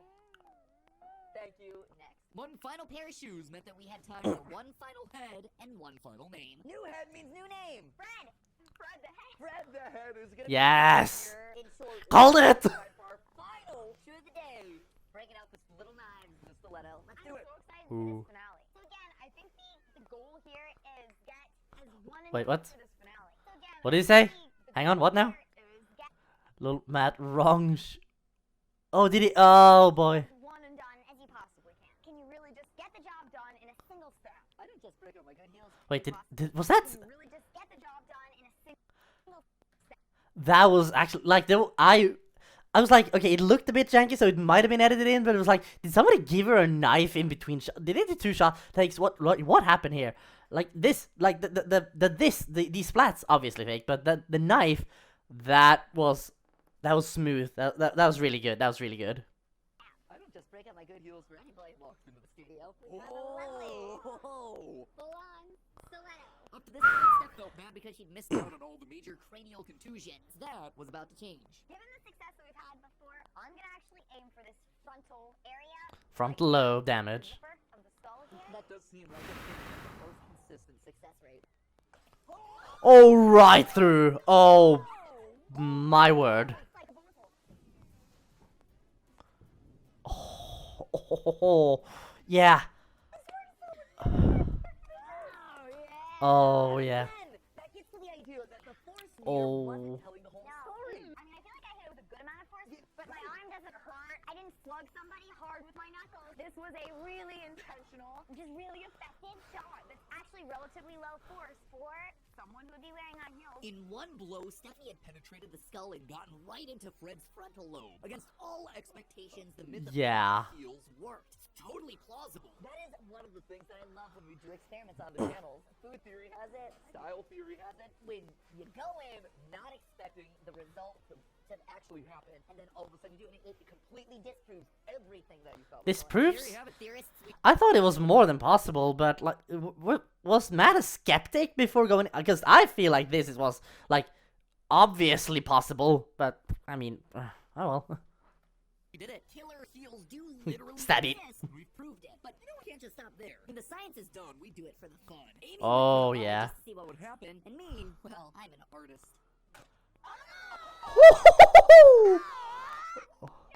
Well, you're a thumbnail that we have to do for our launch episodes right there. Can Fred has officially served his purpose. what was the thumbnail for this one again? Ah, okay, they didn't use it. Ah, come on. That was the perfect thumbnail. Bugger. At this point, Can I go home now? again, it goes to show that this wasn't just purely about physical force, it's about the puncturing ability. Going into the skull test, I think all of us were a little bit skeptical about what the heels could do. As we were wrapping up that section, we were all like, oh yeah, why wouldn't you just punch? We were all like, punching is the best way to go. Absolutely. You get the most force. It looked by numbers like the best thing that you could do. Totally proved this wrong. But you hurt your Even knuckles. When we were starting out with some of the other shoes, like the sneakers, it became clear how hard this skull was underneath. So it's not easy to get through it, and the heel just like a knife, it just goes straight through. One of my favorite things that happen on these channels is when we go in Good. thinking that we know what the conclusion is going to be, and then it completely being upended by the end of the episode. This is one of those times. I did not think that I would walk out of the studio today with a high heel shoved into our skull. Done! Done! It's proven! The idea of the killer heel is there! Proof is in the pudding! Good job, everyone. Woo! Woo! So there you have it, ladies and gentlemen. Should you use Good. these shoes in order to defend yourself? Can your killer heels actually kill someone? Yes. Yes. Absolutely, they can. Just make sure they're a stiletto. So, like, not condoning this or anything, but if you're gonna attack some ladies out on ladies' night, check if they wear stilettos, or you're gonna die.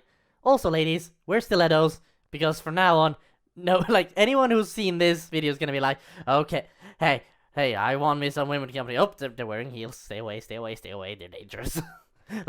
like people say that, oh, you're wearing heels, you asked for it, wear heels now, and you'll be like, no, I was advertising how dangerous I am and that I will puncture their skull with my stilettos if they come close.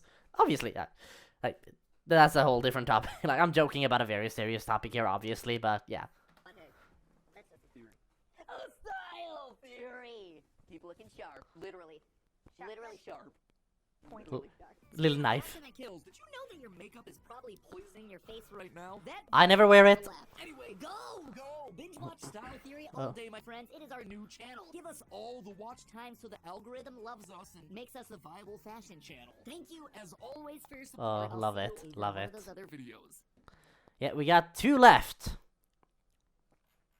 And didn't know a new Saw movie started production. Product.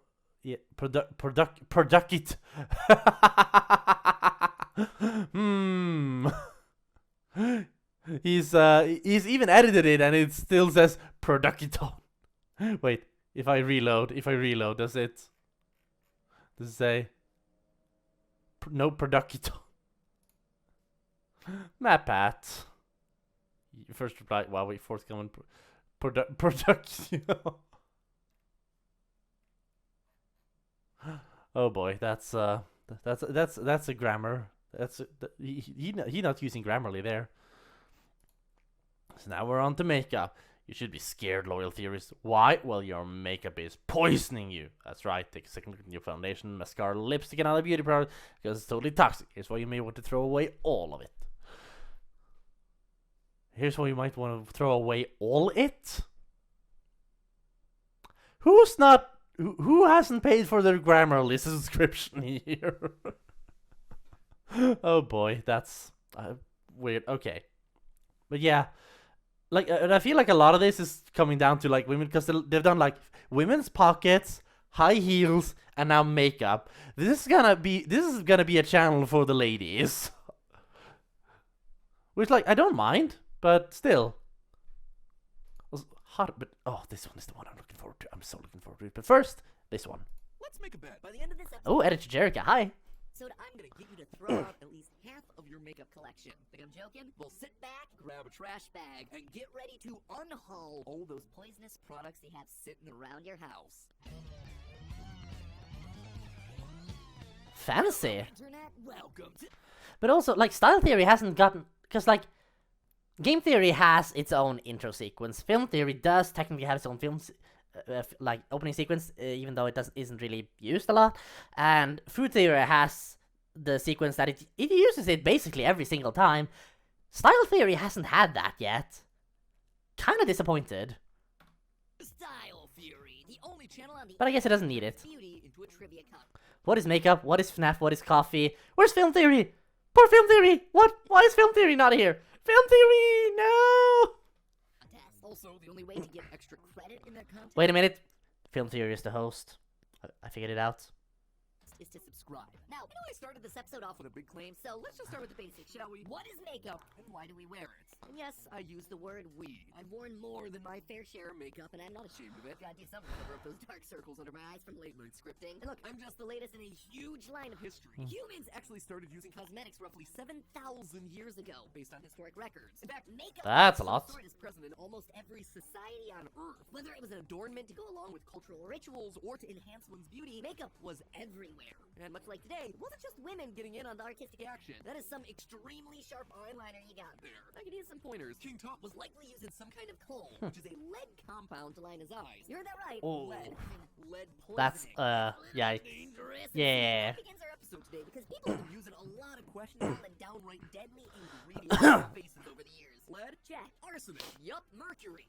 You betcha. But that's ancient history, right? We are way smarter than our ancestors. No. No? Just started a style and fashion channel. I'm gonna talk about how I'm slowly poisoning myself. That's great. You see, this is an Yeah. industry expected to But- exceed $716 billion That sounds about right. by 2025. Ho-ho. 67% of all consumers use makeup products. Women Wait, what? spend an average of $115 a month on cosmetic items. You would think, you would hope that Why? we're experts on makeup by now, but you would be so wrong. Kinda The okay, way we person. treat our makeup today, we might as well be living in the Stone Age. And what's living in our makeup? Hell, that might be Living? from another planet. But don't worry. What? we can Living? correct this problem, and in the process, save our makeup and our own skin. It's time for me to take it. Wait, what was that? Correct this problem, and in the process, save our makeup. Conspiracy theory, like the eye and stuff. Yeah, they joked about making conspiracy theory channel, but like that one was disproven a long time ago because, like, both for monetization purposes, YouTube doesn't like it, but also for MatPat's own mental health because, like, once you start diving into conspiracy theories, you can go weird places and your mind will never leave those places. So it's just better not to. Up and our own skin. It's time for me to take you to school. Beauty school, that is. To answer the question, what the heck is living in your makeup and what can you do about it? Time to study up, my friends. I'm not using makeup, and like, depending on what it says here, I might never do it. Like, I don't want, like, I've never felt the need to, but after this, I'm gonna have a reason for it rather than just I don't want to. I'm gonna actually tell people, no, I don't want it killing me. Question number 1 for the room. How do you store your makeup? Oh, here, answer it. Bathroom. Probably everyone, right? The bathroom is Yeah, the that- obvious answer. It's that would be the obvious. convenient, It usually has the lighting. It has the sink space in front of a huge mirror. Seems perfect to set every bacteria ever. The Yeah. bathroom is actually the single worst place to store your makeup. Let me break down for you how it's gonna break down. Well, not Oh, in the boy. toilet, but First, yeah. there's the sanitary risks from the toilet flush plume. You know, the little eruption of bacteria that happens every time you flush the toilet. The bathroom just creates the perfect breeding ground for microbial growth. But my toilet is kept far away from my counter, you say. Cool, but I'm assuming you use a sink or a shower. Whenever you use the sink or take a hot shower, you're introducing humidity and heat into the environment. You know what loves hot, moist air? Mold, yeast, and yes, many types of bacteria. A few products can be cleaned with alcohol, but that won't work on every product, and also doesn't even touch some of the other issues. It won't prevent the same hot, humid environment from starting to break down the foundation of your foundation, causing key ingredients to degrade, or even causing them to split like a bad sauce in Hell's Kitchen. See, it's not It just smells dangerous to keep your good. makeup in the bathroom, it is economically irresponsible. Somehow Well? it's like hitting you in the wallet and make you sit up and pay more attention than me just telling I- you health problems. So I didn't cleanse the think correct about that. answer for where to store your makeup somewhere that's cool and dry, and away from the spray of fecal matter. Some very high-end beauty influencers opt for their beauty room just for cosmetics. Us normal people, though, the closet is gonna be your best option. Personally, I get ready for the day in my recording closet. Oh wait, am I spraying a bunch of spit on the stuff from my microphone? Oh man, big fat mouth.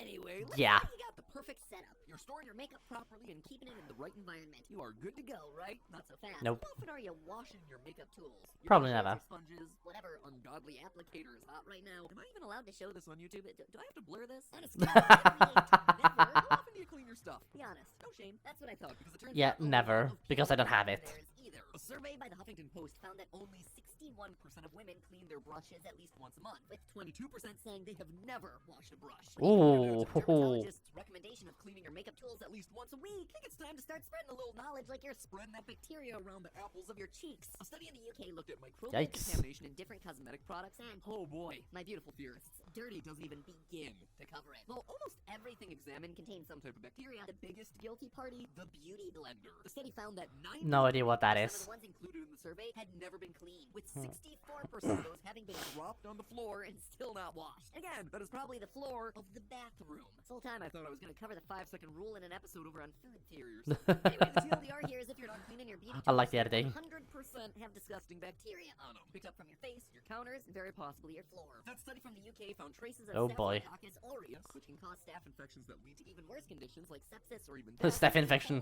which is more commonly found in MatPat has a staph infection. He married it. Dun dun dun. contaminated water and food. Definitely not something you want to be be rubbing on your face, or literally anywhere else. With every use, our brushes, sponges, and mascara wands are collecting dead skin cells and the natural bacteria and oils that live in our bonds. Don't get me wrong, all bonds are beautiful bonds, but all makeup applicators are just disgusting cesspools of germs, apparently. Germs that are just I gonna build believe up that. and then get spread to every product you touch with it, as well as the containers and bags where you're storing them. It also means that if your makeup is contaminated, a clean brush dipping into it becomes a dirty brush again. They have to work together as a clean or as clean as possible system. Now, I'm not saying you haven't washed your makeup tools recently, but I'm just gonna add this one to my to-do list. The other thing on your to-do list today, though, is hitting that subscribe button so you don't miss any Yeah, of yeah. the episodes. Move along. How much of the lipstick that I you hate that he use does it like at least twice. Well, you're just gonna have to beauty blend that subscribe button to get those answers and more. Now then, back to the pop quiz. Score. At least they're How you doing short. so far? You got good storage, you got good cleaning. Awesome. The hardest question is coming up next. Ready? How old is your makeup? How old? Fascinating. And like I don't wear makeup, but the question of how old is the makeup is, does it actually expire? I didn't know. Like there's a lot of for the ladies here, or like generally people who do like feminine things. Again, the female pockets, the makeup stuff. Can you kill somebody with a high heel? So a lot of for the lady episodes here. That's not a problem. Just saying, I'm not necessarily the target market. I'm still gonna watch them though. I'm watching right now. But how old is? Do they have expiration dates? I don't know. I never use makeup. I never buy makeup. But it's still a fascinating question that I haven't considered. Yep, like food, makeup has an expiration date. That was actually what set off this entire episode in the first place. Members Oh. of Team Theorist mentioned that they had had items of makeup for years. Hang on. This is good stuff. This is drama. Ooh. If they didn't want to use old products that may be expired and make products cheap, jerks in the industry. Yeah. Yeah, I have an eyeshadow thing that's at least 8 years old. And that. Oh, Deb, you're exposed here. Deb, you're exposed. Oh, I have to say this in the.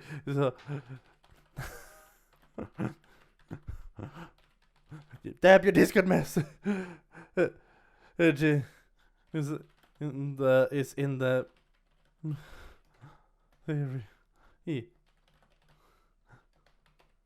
Miss Jerica. And just.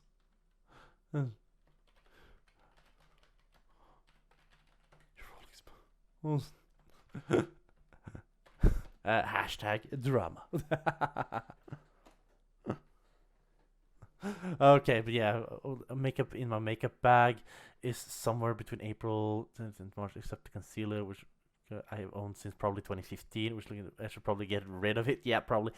Amy here, but I think my oldest item is a liquid lipstick. I reached the end. I didn't know. Okay, it's partially. Wait a minute. Can I? At least mine was more recent than Cherry.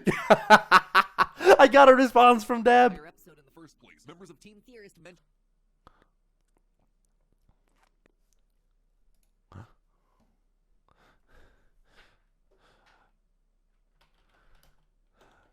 Let's see. Jerica said 8 years old. You said you said 2050 in 2023 he minus 8 equals 2015.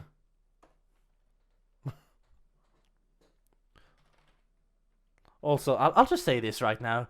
I'm seeing some.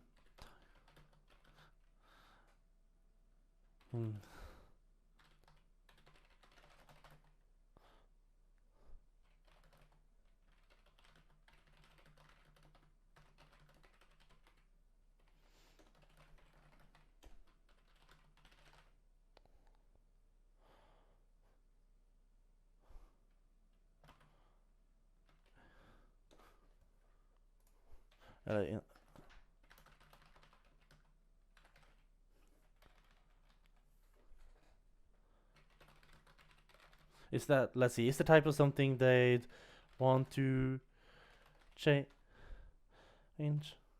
Let's see, yeah, but the rest of it is good, or at least better. And I follow through, throwing away the concealer stick.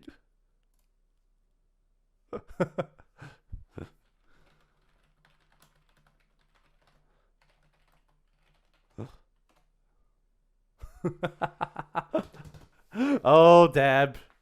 And you're on stream. Oh, well.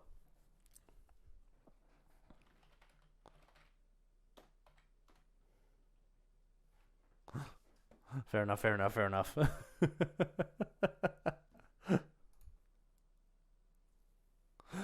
Yeah, but this is, I like this. This is a fun one. That they had items of makeup for years. But never reach the end and don't make them. Yeah. Years. A survey found Don't look at our shame yet. I just went into very strong detail of your shame. I went into the shame and then some. Ah.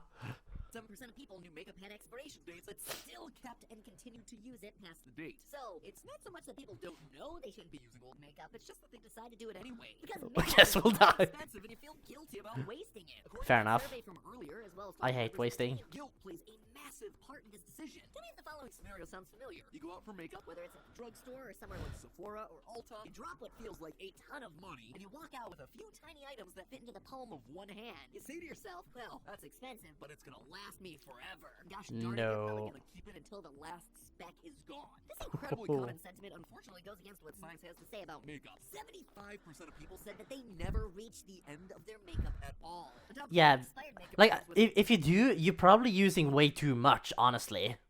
a lot of warnings. And basic warnings include increasing risks of acne because you're putting bacteria onto your skin. Annoying to be sure, but then again, that setting powder was $60. But then you get into the worst issues, like eyeshadow palettes and mascara giving people pink eye, or other Oh. bacterial infections when expired makeup enters your mouth, eyes, or a cut. Pretty gross, but a lot of people are still taking those risks. On top of that, instead of buckling down using makeup as fast as possible to get rid of it, most people are lured into spending more money on makeup every month to stay trendy with the latest from the guru world. Alright. Get rid of the old stuff in the process because that would be wasteful. But that's only half Yeah. the problem when it comes to expired That's a makeup. problem. Makeup expiration, the degradation of the ingredients in the makeup, and the health risks that they cause are technically supposed to be overseen by the Food and Drug Administration, or FDA, as it states on their website, quote, responsible for protecting the public health by ensuring the safety of our nation's food supply, cosmetics, and Oh. products that emit radiation. I didn't know they were responsible for that. Their oversight doesn't extend very far. For instance, in 2017, the FDA found traces of asbestos, a substance known to cause cancer, in makeup products being sold by Claire's. However, many Claire's stores still exist Excuse me? in 2017. It took up until 2019 to prove the case, and even then, they couldn't actually force Claire's to recall the products because when it comes to cosmetics, the FDA doesn't have that authority. As they state, Why? there are currently no legal requirements for any Why? manufacturer marketing products to American consumers to test their Oh, products no. for safety, and the FDA can enforce safety rules after the fact. The FDA's full power is focused on things that go in your body, like actual food and drugs, and cosmetics are considered much lower on the priority list. Probably fair, but especially in the age of TikTok and the internet, makeup is more and more marketed at children, which means that there's also probably some precedent for taking a closer look at what the kids are slathering onto their faces these days. Yeah, probably a good They idea. change their formulation, private watchdog groups have to make a big deal about it, which is ultimately what led to Claire's switching to a talc-free formation without asbestos in 2019. So why Good. are we hoarding all this makeup that we can't finish? Why are we letting it sit Gollum. in our homes? Why are we Gollum. letting it potentially make us sick? All while adding to this ever-growing pile with more stuff that we never finish. The answer is simple, my friends. You've been told that that's the aspirational goal, my friends, by none other than your favorite creators and influencers. My very Not you, own though, brethren on right? this very platform for the better part of the last decade. But they're just the latest in a long line of this tradition. Since the early days of paper magazines, we've been shown beautiful glossy images of models that Well, here's the thing. Like, I wouldn't consider like they probably have attractive faces. Does the makeup do anything? Like, this looks to me like, if anything, this is something that would make me go, whoa, okay, sure, but like not my thing. But some people find that hot. Like, here you have the red lips, like that's like classic. Then you have like gold outline, and I'm like red lipsticks, like classic. I can get behind that. Then the gold around here, that's like, here it's a little bit more subtle with the color, but still it's like way too dark, and it's making whoever this is look at. I'm not good with celebrities. It's probably a celebrity, and I should know who it is, and I'm ashamed for not knowing, but not really, because I don't really care that much about celebrities. YouTubers is about as much as I get into celebrities, and even then, like, there's a lot of them I wouldn't recognize if you just shoved their face in front of me. Like, I know MatPat, Markiplier, and Jacksepticeye, and Mr. Beast, but I'm PewDiePie. Beyond that, I have a few, like, niche YouTubers, but anyway, back to the point, like, to me, like, I can see that they have attractive faces. I think the makeup doesn't do them any favors. That's probably just my tastes. But again, it's just, why? Why do people feel like makeup is so necessary to make you beautiful? You are beautiful. Come on, just go natural. Skin because of X product or Y Miracle Foundation or Z lotion. Eye shades that perfectly match the sunset of your island vacation. Glitter that reflects the twinkly lights on your Christmas Why tree. glitter? You're online. You've spent the last 10 years being saturated with Get Ready With Me videos since the old days of Zoella and Michelle Phan. From the giant PR unboxings to the hauls to the collection tours and makeup rooms, we have been shown that excess equals success. A single makeup look requires dozens of products that come from a veritable bank vault of palettes, shades, primers, powders, and yes, more glitter. This is what Oh, boy. influencer marketing is built on, and why it's so effective. According to the consumer's doppelganger effect theory, quote, people are inspired to comply with They have the next one ready, guys. The next one's launching like next year or something. They have the channel ready. Hey, call the alarm. Call the theory alarm. They're doing another channel soon. Call the theory. Oh boy. Doppelganger effect theory. mimic the consumption choices of whom they consider to be their role models, because they believe that mimicking the role model's product preferences help them be or look more like them. Yeah, that's a But wrong tracking thing to do. success is only costing us big in terms of money and in terms of health. Those makeup rooms that you see on Instagram, TikTok, and YouTube, a huge portion of the makeup along that back wall is expired. Those gurus that you see getting ready on the floor of the bathroom, that makeup is riddled with bacteria. The Yeah. E. coli that's festering on those extremely expensive Ooh, E. brushes, coli. not cute, and the only thing limited about those limited edition palettes is their shelf life. The only thing online makeup influencers need from you is to buy the palette now. I don't care about how much of it goes to waste or expires. That one's on you. Where does that leave us then? Should we be ditching the makeup altogether? Of course not. There's an amazing industry of makeup artists out there, and makeup is a fantastic form of expression for everyone on the planet. Yeah, that Just can learning be, the truth but- about what you're seeing can change your relationship with how much makeup you buy. But again, like if you, I buy the points. Still, for me personally, like I don't find people getting more attractive with makeup necessarily. Maybe they like they look maybe fancy. Maybe they like as a form of expression they express something interesting or fascinating. But yeah, attractiveness. But again, just purely subjective from me. In an ideal world, just buy the stuff that you're going to use in the next 6 months. Really use it, and then get ready to replace it with a free conscience when the time runs out. Think of all that drawer space you're going to save in the bathroom. Does it only last 6 months? Like I'd say like maybe a year. Like maybe you like maybe that's what you should do. Like because you have like the holiday season. Like you get Christmas. You get like Thanksgiving in America, and then you get Christmas, and you get Valentine's, and a lot of stuff. Like so, if you restock just before, let's say Thanksgiving in the U.S., and then you have that for the entire year until next Thanksgiving, and then you toss Black Friday. Got it. All of you women out there, and men, whoever you are, who use makeup in the U.S., Black Friday. Every year, Black Friday, buy new makeup, toss the old one away, you're good. Also, wash your things, they're disgusting. And stay informed. Free conscience when the time runs out. Think of all that drawer space you're going to save in the bathroom. And stay informed, whether it's by keeping an eye on how the FDA is regulating cosmetics, or not regulating cosmetics, or just reading the labels on your makeup and finding out when you might want to chuck that pink eye palette sitting on the back of your toilet. Your skin, your wallet, and your brain will thank you for being a smarter makeup consumer. But hey, that's just a style theory. Keep looking sharp. Speaking of faces, have you ever wondered if facial symmetry makes someone more attractive, or whether it's just kind of creepy? Well, we ran the numbers and have ourselves the So it's definitive about answer. symmetry. Here to watch us dissect our own faces for science. So it's about So it's about symmetry. That is interesting. Wait, so we aren't supposed to eat it? A food theorist channel. Oh yeah. Oh yeah. That's they are really crossing over here. But yeah, that's like that was an interesting one with a lot of facts I didn't know about makeup. A lot of things I think I like picked up here and there, but like this is like comprehensive. This is why it's bad. That's extremely interesting. Again, not a makeup user, not a woman, not a, like there's a lot of things here that it's not for me because style guru I ain't. But it's like I can still find it interesting. Let's see. But yeah, this one. Also, I'm curious about something because I mentioned a bit of typo. Let's see. Are they throwaway? Oh, no, that's not it. But then there is. I need to just take. Oh no, wait. It was this Pro?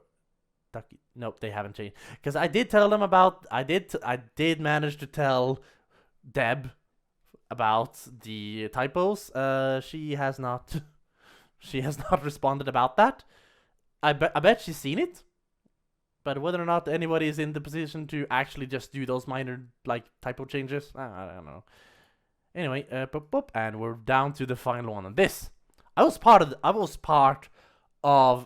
the thing they sent, the survey they sent out with all this, and I really didn't know what it was gonna be about. This was before there was an announcement that a fourth channel is coming. Like he revealed it in a video with was it with Markiplier? Yeah, with Markiplier, and he said like watch like in a like next year or something, like, or the end of the year or something. And but this one was that before or after? Wait a minute. No, actually, the proper announcement came in the We Sold Our Channel thing at the end of November, I believe. No, it was December. Right, it was December.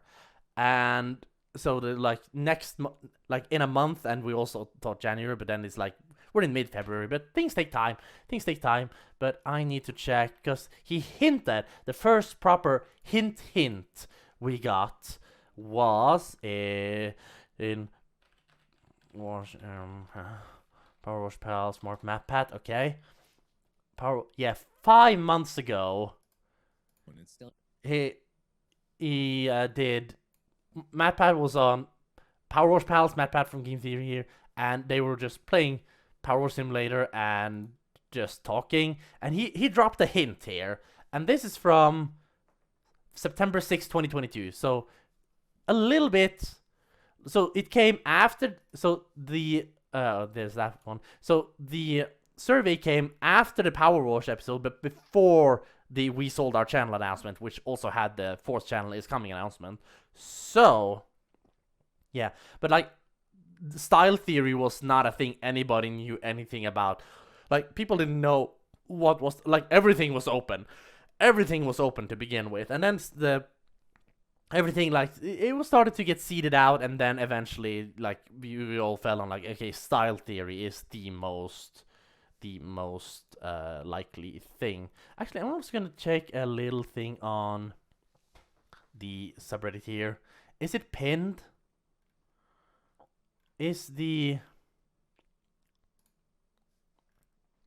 No, I'm not seeing the new channel intro thing is not.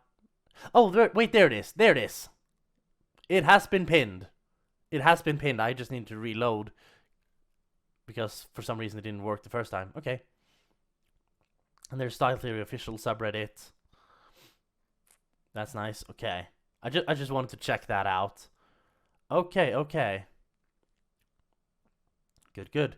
What are people saying here, actually? But, like, yeah, we were on... Oh, people here are throwing shade. Oh, this is fancy, because, like, one is saying, I'm not sure if fashion is a good theory medium you can base interesting theories on, but I did say the same thing about food theory, so let's see. But then the reply is, food has more interests. Style theory, I think, will be lower than film, which, I think that's a hot take. But, like, film theory has a lot of subscribers because it's an older channel. Let's see how long it takes for style theory to reach that level. Oh boy, someone just says. What's within the first 1.7k subs? Hold it, see post history, yeah.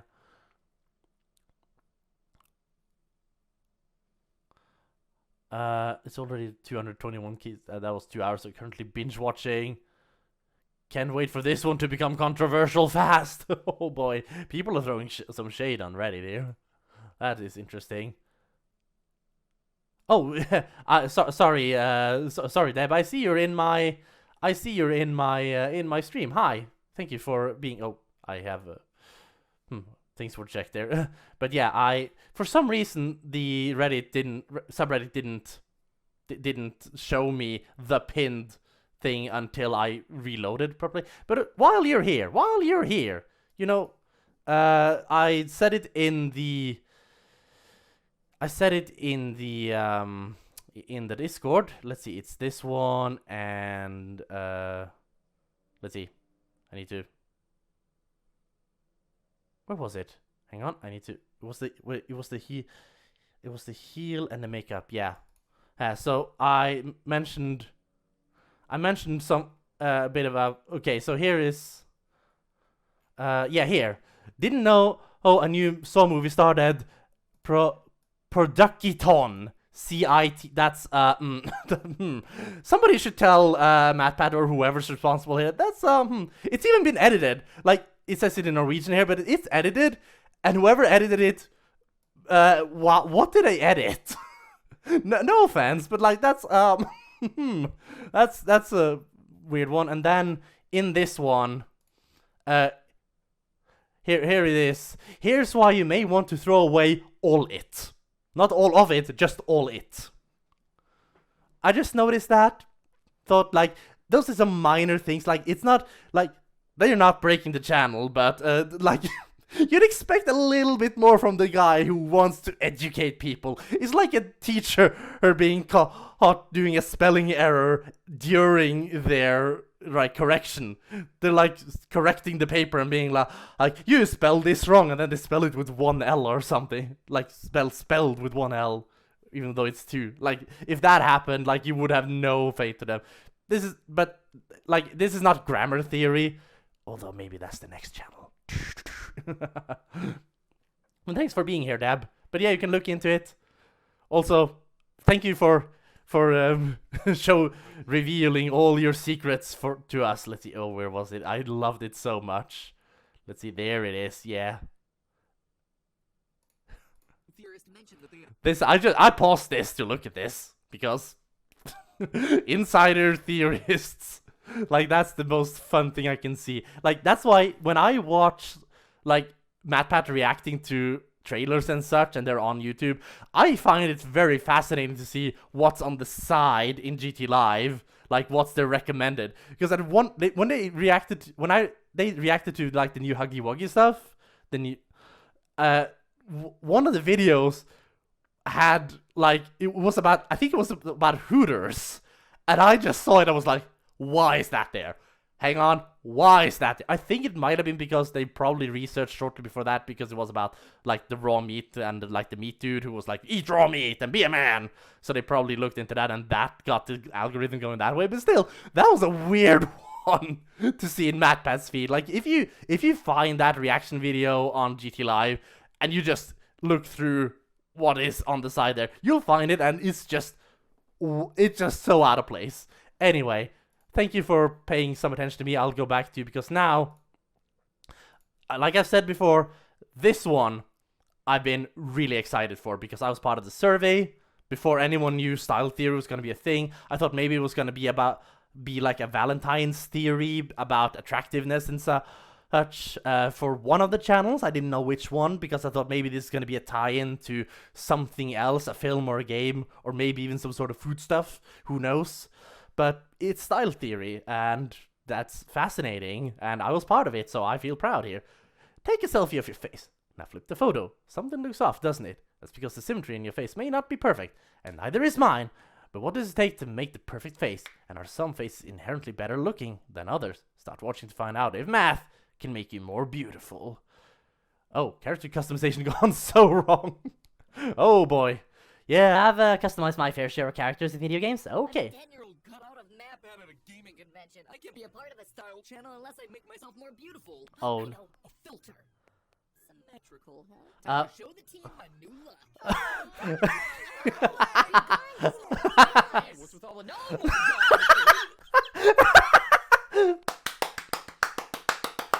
Editors and team theorists, applause. That was good. I loved it. It wasn't even a joke. It was just, mwah. Hello, Internet. Welcome to Style Theory, the show that's not afraid to look at the hard truth that's staring back in the mirror. So Oh, boy. on the old TikTok a few weeks ago looking for What is cooking happening? around food theory. It's a fairly typical activity for me. But every Yeah. video was this face-flipping filter. It's eye-catching because it's unsettling. The filter Oh, cuts your face oh. vertically down the middle and then flips it to show you what you'd look like if you had a perfectly symmetrical face. There are even Oh, filters that- built in to pick out my good side versus my bad side. Oh. There's ones that show me how other people see me, and if I'm still able to recognize myself, well, then it means my face Oh. is apparently Oh. symmetrical. Oh, my camera ran out of battery. I need to get a dummy battery I can put in this so it can be plugged in all the time. Sheesh. Because like I have, damn it, I need to change. Luckily I have a good thing, but I have a system here that should be able to charge it while it's while it's here. But the cable for it didn't come in a box for the system, and the cable is like, well, it's not made anymore. It doesn't exist. I contacted Olympus, whose system it is, and they just said, well, it doesn't come in a box. You might want to ask around in stores, like, seeing if I live in the middle of basically nowhere. I went to photo stores. They don't have anything like this. Like, this cable went out of fashion ages ago, and somehow is still used in this system, which shouldn't. Like, so annoyed. But I should be able to get a dummy battery so that, like, it's a battery. Hey, I'm back. So it's a battery that has a cable sticking out, and then you just plug it into a normal socket, and you have infinite battery as long as that's plugged in. And so I'm planning to do that. I just need to get it. But in the meantime, I just have two batteries that I flip between and one goes in the charger and one goes in the camera. So yeah, need to get that work done. Doing the streamy thing is more difficult than I thought. Also, I'm worse prepared than I thought. But it's a fun experience. Anyway, back to this now, without any interruptions from camera suddenly running out of battery. Other people see me, and if I'm still able to recognize myself, well, then it means my face is apparently symmetrical. The people that you see doing these... Well, I recognize him, but, like, it looks weird. Like, that... Hang on. I'm still able to It looks weird, but it is, like, it's recognizably MatPat, but also, it's, like, something is off. Something is clearly off. recognize myself, well, then it means my face is apparently symmetrical. The people that you see doing these are usually showing off their extremely symmetrical faces. Hashtag humble bragging to the world, because the filter says that the more symmetrical you are, the more scientifically attractive. Yeah, I've heard that one. Literally dozens of filters and thousands of videos all designed to show me how asymmetrical I obviously must be, and of course hundreds of other videos to tell me how to fix my hideously asymmetrical face, mostly with a lot of groping and lifting of my own cheeks, like I'm eating a bunch of taffy over here. Massage your face upward like You this. can't. That with the right Can you do that? contour, I can fix my quote-unquote flaws. They're happy to judge me for chewing the wrong way or sleeping on my side, and make sure I know that in order to be attractive, I have to evenly distribute the food in my mouth and only sleep on my back. The internet What? really is a wonder. This idea of symmetry Does that even work? is everywhere right now. There are literally thousands out there using models, Kardashians, or general gorgeous individuals whose faces don't wiggle very much when you flip them over a midline. But where did this idea come from? I Does science wish I actually knew. support the idea that symmetrical is beautiful? Is the filter actually true, or is TikTok filtering the message to get us to hop on a trend designed to make us all feel a little less perfect? To start answering Probably the this, last we go one. way back, like hundreds, if not thousands of years back. Human facial recognition is one of the most complex pieces of processing that our brain does, and it starts from the very moment that we're born. Babies at a few weeks old have been scientifically shown to preference familiar faces and Mommy, Daddy. attractive faces. So recognizing and reading Mom. facial patterns isn't just important for finding us a date in high school, it is literally our key to survival. So let's Fair start enough. with the basic psychology of symmetry, shall we? In general, symmetrical objects are neurologically easier for your brain to process, as in, it takes less effort for your brain to understand and categorize. This is called perceptual bias, and it happens because when your brain looks at something symmetrical, it honestly only has to comprehend half of it. It is literally doing almost half the work. The Huh. easier an object is to categorize for your brain, Interesting. the more your brain tends to like it, because we're all slacking off in whatever way we can. On the other hand, an asymmetrical object I'm a presents more of I'm a lazy problem for your brain. I'm a lazy person. I get my brain there. I want to take shortcuts. I want to do the least amount of work possible, but I can't. I gotta make a living. Off in whatever way we can. On the other hand, an asymmetrical object presents more of a problem for your brain because it's harder to categorize, understand, and use. Instead of being comforting, it's telling your brain that it's strange or scary. Starfish, architecture, and gardens all use the idea that symmetry is easy and soothing for your brain. On the other hand, Fair enough. asymmetrical monsters, pirates with eye patches, or even faces with scars are all associated with being unnerving and scary. So does this idea apply to facial symmetry and whether we think someone's good looking? I mean, we've been seeing it recently a lot on TikTok, but I feel like this was an idea floating around in beauty magazines for a long time. Yeah, I've heard And of the this short one for a answer long here time. is kinda yes. If you've taken anthropology, Anthropology. you may have stumbled across the evolutionary advantage theory, which tells us that people prefer Ooh, looking at nice. symmetrical faces because Like the they're slide. viewed as genetically superior. The idea here is that if a person's face is asymmetrical, that may mean there's something wrong with them, meaning that they wouldn't be as good of a choice for procreation. As simple and neat as the theory is, though, I like how they can always find something, another way to say have sex. Can't say have sex in the video, but they can say things that mean have sex. there are some issues with bringing it Oh, wait, what up is- for What did it say procreation. there? What did it say? People prefer looking at asymmetrical faces because symmetrical faces are viewed as genetically superior. Yeah, okay. The theory is, though, there are some issues with bringing it out of the Stone Age and into the modern day. There are certainly a few cases where you can see this logically working. In prehistoric times, if someone was missing an eye or an ear, or if they'd been maimed on one side of their face, They were or tough men. scarred by a disease, well then yeah, our ancestors would have recognized that person as less fit. Wait, what? Wait, hang on. They would have been recognized that. Hang on. These days, if you have a tough scar, or you have like wounds, like if you come back from the war, whatever, you don't see this weak. That's like, oh, that's a man's man. That's like, as far as I know, that's what happens. Like, if you look like you've been in a fight, and you're like just walking around like nothing's wrong, then like, either, yes, people can be scared of you, but I've also seen reactions of like, oh, he looks tough, and like, impressive. So I think it can go both ways, but I think like, it might be a little bit of our perception these days, because like, yeah, maybe if somebody was hurt back in those days, they would be seen as like, oh, you got hurt and you're not strong enough. This guy has been fighting and he hasn't gotten hurt. I prefer him, probably. Like, but yeah, it's a matter of perspective. Scarred by a disease, well then yeah, our ancestors would have recognized that person as less fit or able to survive in the wild. That person, for better or worse, would lose out on finding a partner and procreating because their lack of symmetry was perceived as a genetic or survival defect. But the thing is, most of us aren't getting mauled by bears these days. And even though I had seriously bad acne in high school, the average individual isn't dealing with major body trauma in their lifetime. At least, I hope so. Meaning that survival and being symmetrical aren't really related in modern society. On top of that, the trend that we see on TikTok... Well, it might just be human instinct then. Like, I've seen a lot of people, I think, like, talking about just, it's like human biology and how our brain just works, but let's see what he actually says. Isn't about major asymmetry, it's about the fact that one of your eyebrows is like 4 millimeters longer than the other. Your nostril is slightly bigger. Are you saying Ed Krause is genetically inferior? I will burn your face! No, I will not.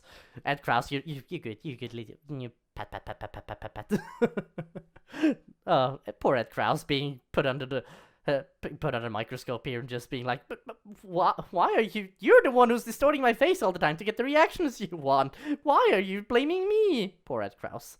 I wonder who this person, like, who is this person actually? Like, who is this a picture of?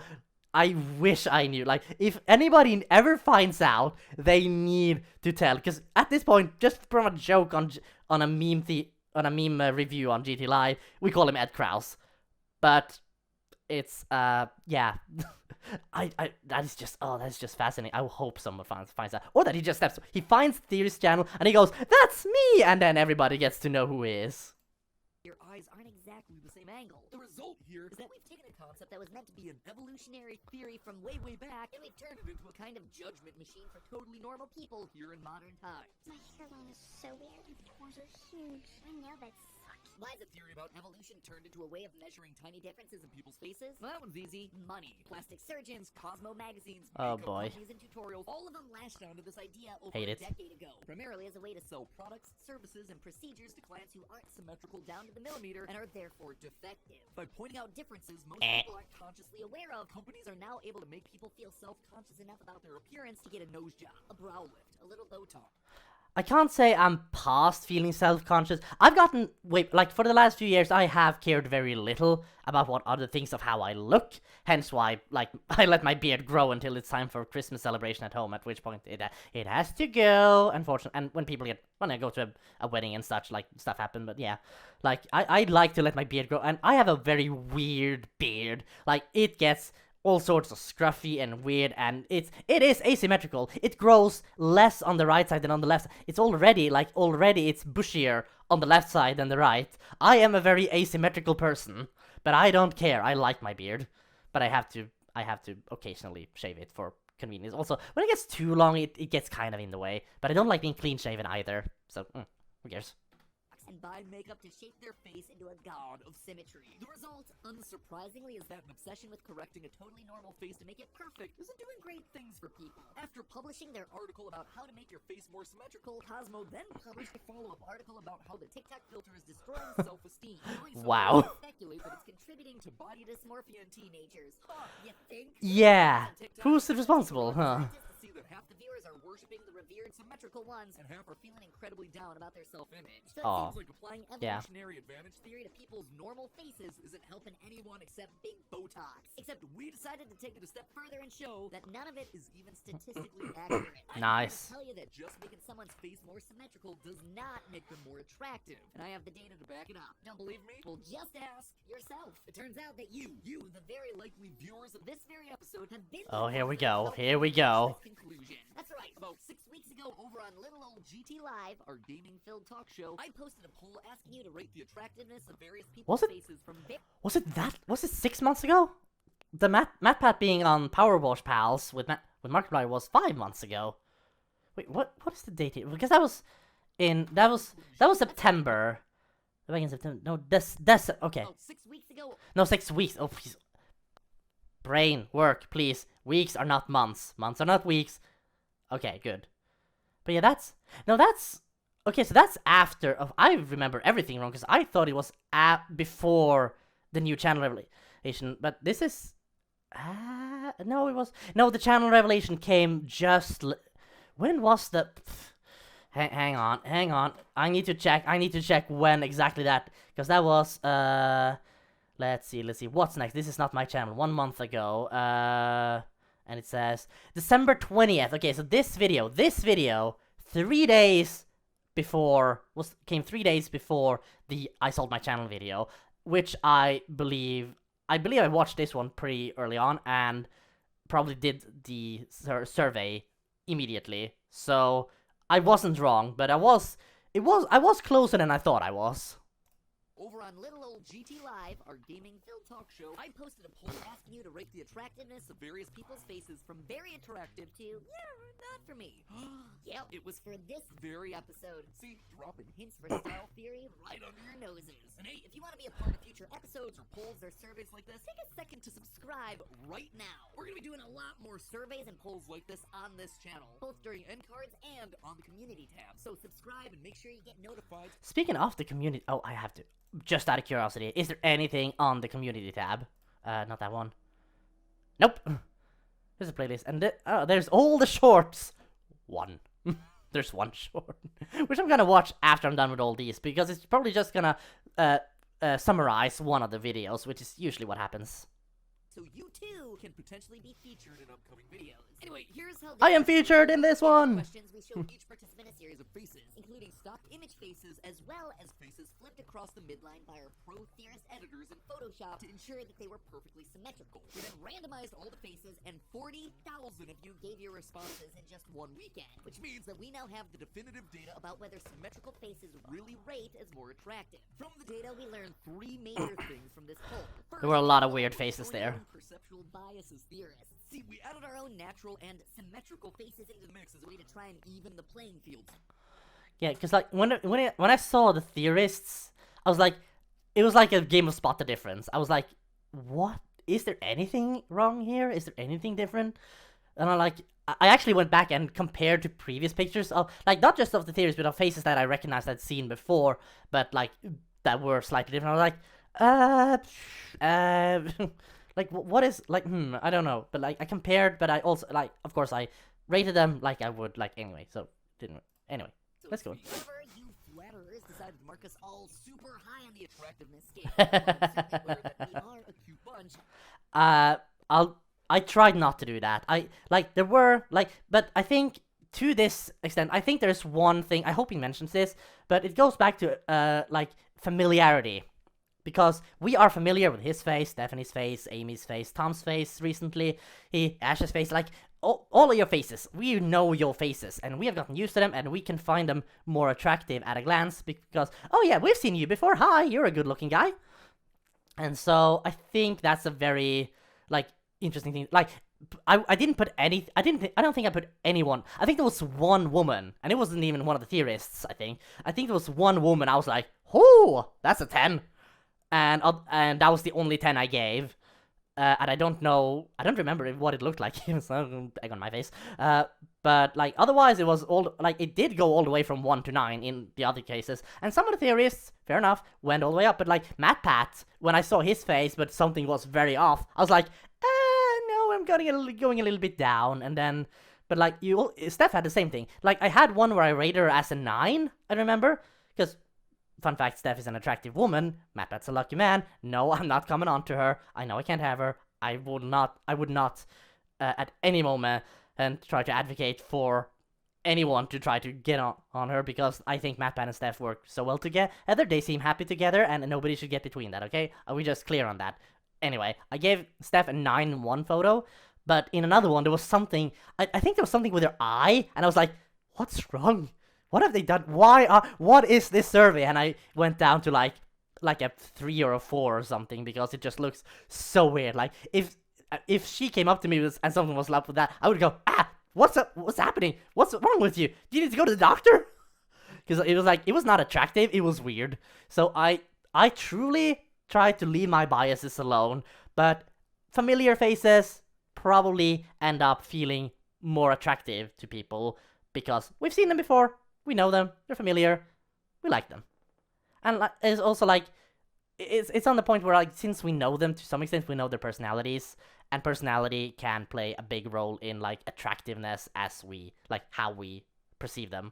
But again, like I tried to leave that behind and look purely at the physical. Probably not that easy. I tried, but let's see how.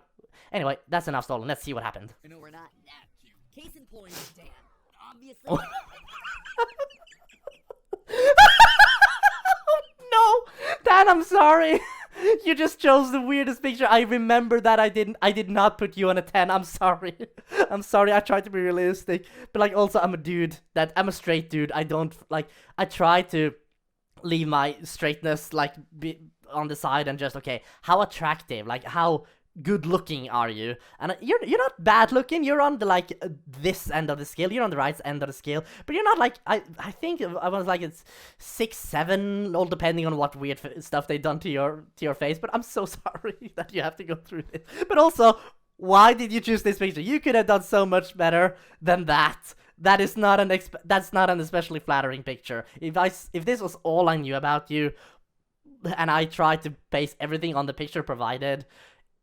I don't think I think I'd find you weird until I got to know you. Okay, just sorry, Dan. I'm so sorry. We are a cute bunch. I know we're not that cute. Case in point, Dan. Obviously, I'm joking, but it did mean that we had to throw our own data out. The second thing was that all of you were fair brutal enough. judges of everyone else's faces, like absolutely. Oh, heartless. yeah, that one. This one. What is happening here? Okay, let me go through this. Okay. Why is this a 1? This is very attractive. Also, but more than a face, I'm also a sucker for red hair. So, I do like this. This would be like an 8 at least. I think. I need to think about it. This one, like Dan has a weird smiley going on here, and I'm like, oh, that's so 3. Maybe not quite a 3 because I've seen some weird like this I'd probably put it at a 4 or a 5. This one would be higher tier. This one would be like 6, 7 probably. Maybe like an 8. Maybe like an 8. Like again, straight male here. I don't find men attractive in general, but it's like I try to look at it objectively. This one, yes, 3 I think is more or less correct. Maybe even a 2. This is like this is so weird. This can't be a natural face. This has to be the like the mirrored face. It looks very weird. I'm so sorry. But oh, wait a minute. And the last one. Yeah, there's some. It looks weird here too, but not 4. I think maybe a 5. I'd put it at. Maybe a 5. Yeah.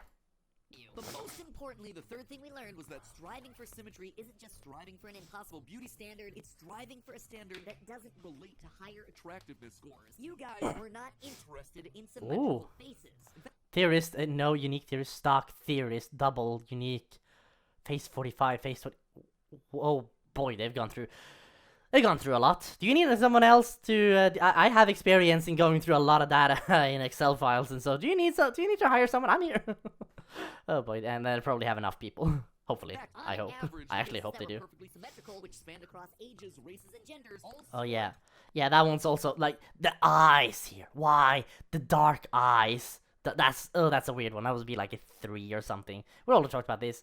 These like here the eye is this eye more open weird, like the that's unsettling. The eyes here are unsettling, and here's yeah, that's yeah, well. 20% lower than unflipped stock image. Yeah, okay, this one looks better. This one, okay, so here, yeah, this one looks very natural. This now it's up like 6. This is probably like a 7 at least, like top of my head. This like still not my type, but now it's not unsettling anymore. So we're like I could immediately bump this up to like a 4 or 5 ish. And here, like a man, like now one eye is like that, but it's like filled. But here we see a little bit more of the eye. And so this one is probably a little, like, not super attractive, but still maybe a 5-ish. Faces. Also, I know I said I was tossing the Theorist team data, but I do have to point out that you all hated my symmetrical face. Scored over 3 points lower than my regular face. It's okay. Symmetrical map pack can't hurt you. The point is that when asked understand. about the level of attractiveness Hi, Dan. across dozens of faces with absolutely no knowledge of why you were being asked, tens of thousands of you ranked those terrible, disfigured, asymmetrical images as the more attractive options. Why? Because they're not terrible or disfigured, they're just normal. And this wasn't just you being nice either. Like I said, you went Oh, hard. wait, what? Or disfigured, they're just normal. And this wasn't just you. Did I get that picture? This is, like, flipped or not, this one. Like, if somebody looks at me like that, I'm running. Like, this is not a 1 to 10, this is a run! Being nice either. Like I said, you went hard on all these faces, and I'm thankful for it. But I got comments like this one. I didn't like most of them. Mostly rated them 1 to 4 and rated MatPat as a 10 as a joke. He's more like a 5. So if a survey of 40,000 people all said that symmetry doesn't mean more attractive, then what the heck does make someone rate more highly? Well, it turns out what TikTok isn't telling you is that there are way more ways to measure the proportions of a human face than whether it's just symmetrical. Symmetry is actually boring next to the real ways of measuring That's the perfect human probably face. a good These are good much thing more to accurate point out. and backed by centuries of science and art. For old school creators in the ancient pre-TikTok times, there have been 2 main rules that artists, graphic designers, and even sculptors have used for coloring Oh. the face, both vertically and horizontally, to generate that The golden ratio? proportion. The Golden first ratio? is the rule of fifths, meant to help you divide the face into 5 equal vertical strips like fruit roll-ups made out of your Oh yeah, I've heard of Many this one. the analysis tools on the internet actually use this rule to determine if your eyes are too far apart, if your nose is crooked, or if your ears stick out too much to be considered beautiful based on math. The Oh, fifths that yeah. matter the most are these middle 3 right here. Outer eye to inner eye, distance across the nose, and then inner eye to outer eye again. If these distances are equal, then your face is considered symmetrical, because both eyes are the same width and they're positioned equally from your face's midline. Yeah, but Also, his is you not. don't have a nose that goes quote Big unquote out of bounds, which for white westernized faces has historically been considered beautiful. There is a lot to unpack there that I'm just not qualified for, but just know it's not good, and it's a whole other reason that these standards are very outdated. In the name of science, though, we're just gonna keep going, but keep that in the back of your head. The second rule I is will. the rule of thirds, which is the Rule of reason. This one, a thirds? person's face is chopped. So not the down. golden ratio. The top third starts at your Huh, hairline not the and golden goes down to your brow bone. Hmm. The next third goes from your brow bone to your subnasale, the fancy way of saying the bottom of your nose, and the last third goes from your subnasale to the very bottom of your chin, also called your menton. Those are the parts of the body they don't tend to teach you in kindergarten. All right, class, touch your ear, touch your head, Touch your menton. These lines are meant to help distinguish the right proportions for the larger areas of your face, like your forehead or your chin. When you perceive someone as having a weak chin, or when you see caricatures of people with huge foreheads, the reason it stands out is because mathematically their face isn't obeying the rule of thirds. There are also plenty of Or ways the to rule of change this reality. like making a big forehead appear smaller by using bangs to bring your Watched hairline it. down. Go away. This is also one of those places where Instagram Photoshop tools get a lot of mileage, and people making their chins slightly shorter to avoid having a dream face reveal moment of their very own. So with these 2 rules in mind, we went back to our survey. I don't mind his results face. and checked on a few things. Since we already knew that symmetry wasn't the be-all end-all for determining attractiveness in our survey faces, we tried these other rules instead. First, Oh. we looked at some of the highest ranking faces. In this one, you can already tell that her face isn't symmetrical just by looking at it. One side of her nose is larger than the other, her smile isn't straight, her teeth aren't symmetrical, her hairline yeah. is actually a little lopsided. Yeah, but yeah, like they say this is one of the higher rated faces. I believe that. This would be like I'd say at least an 8, maybe a 9. Like give me, I'd need time to think, like to really think about it. But yeah, like it would rate highly as One a of her attractive eyelids is face. slightly heavier than the other, but in the poll, she's still ranked as a really attractive face. So let's overlay the rule of fifths on the face, and you'll start to see why. The middle 3/3 of her face align almost perfectly with our rule, where her eyes are the same width and her nose is proportionally in the middle, even though it's not entirely symmetrical. The outside proportions of her head also line up almost perfectly with the same fifths division. Same goes with this face, face 18B, which ranked an entire point higher when unsymmetricized. You can see that the Well, an entire point higher. Wait, unsymmetric rank. Oh yeah. Oh, so it was a 5.1 and then was 6.7.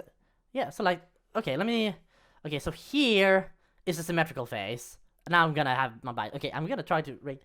But anyway, like this, I mean, it doesn't look bad. I'd probably give this 6, like 7 if I was feeling generous, I think. 18B, which ranked an entire point higher when unsymmetricized. Oh yeah, but it is better unsymmetric. Yeah, this is better. So now it's at least a 7. On the previous one, it was 7 if I was generous, but probably a 6.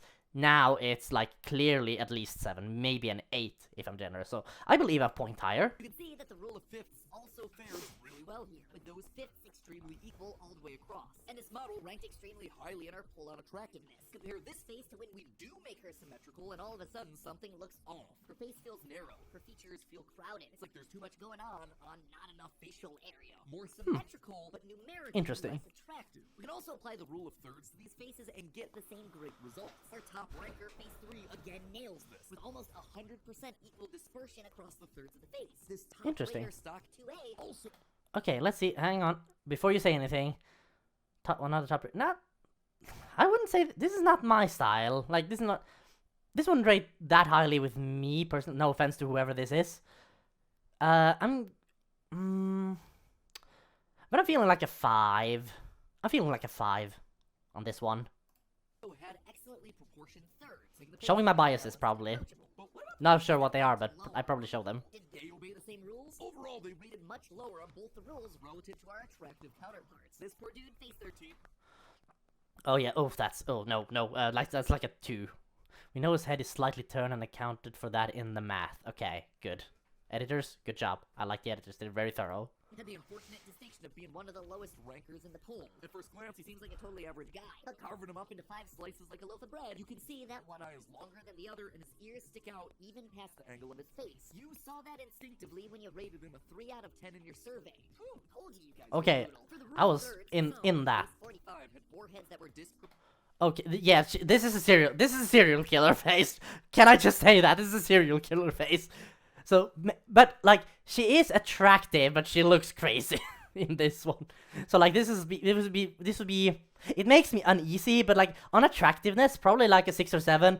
On would I want to be anywhere near her, it's run away!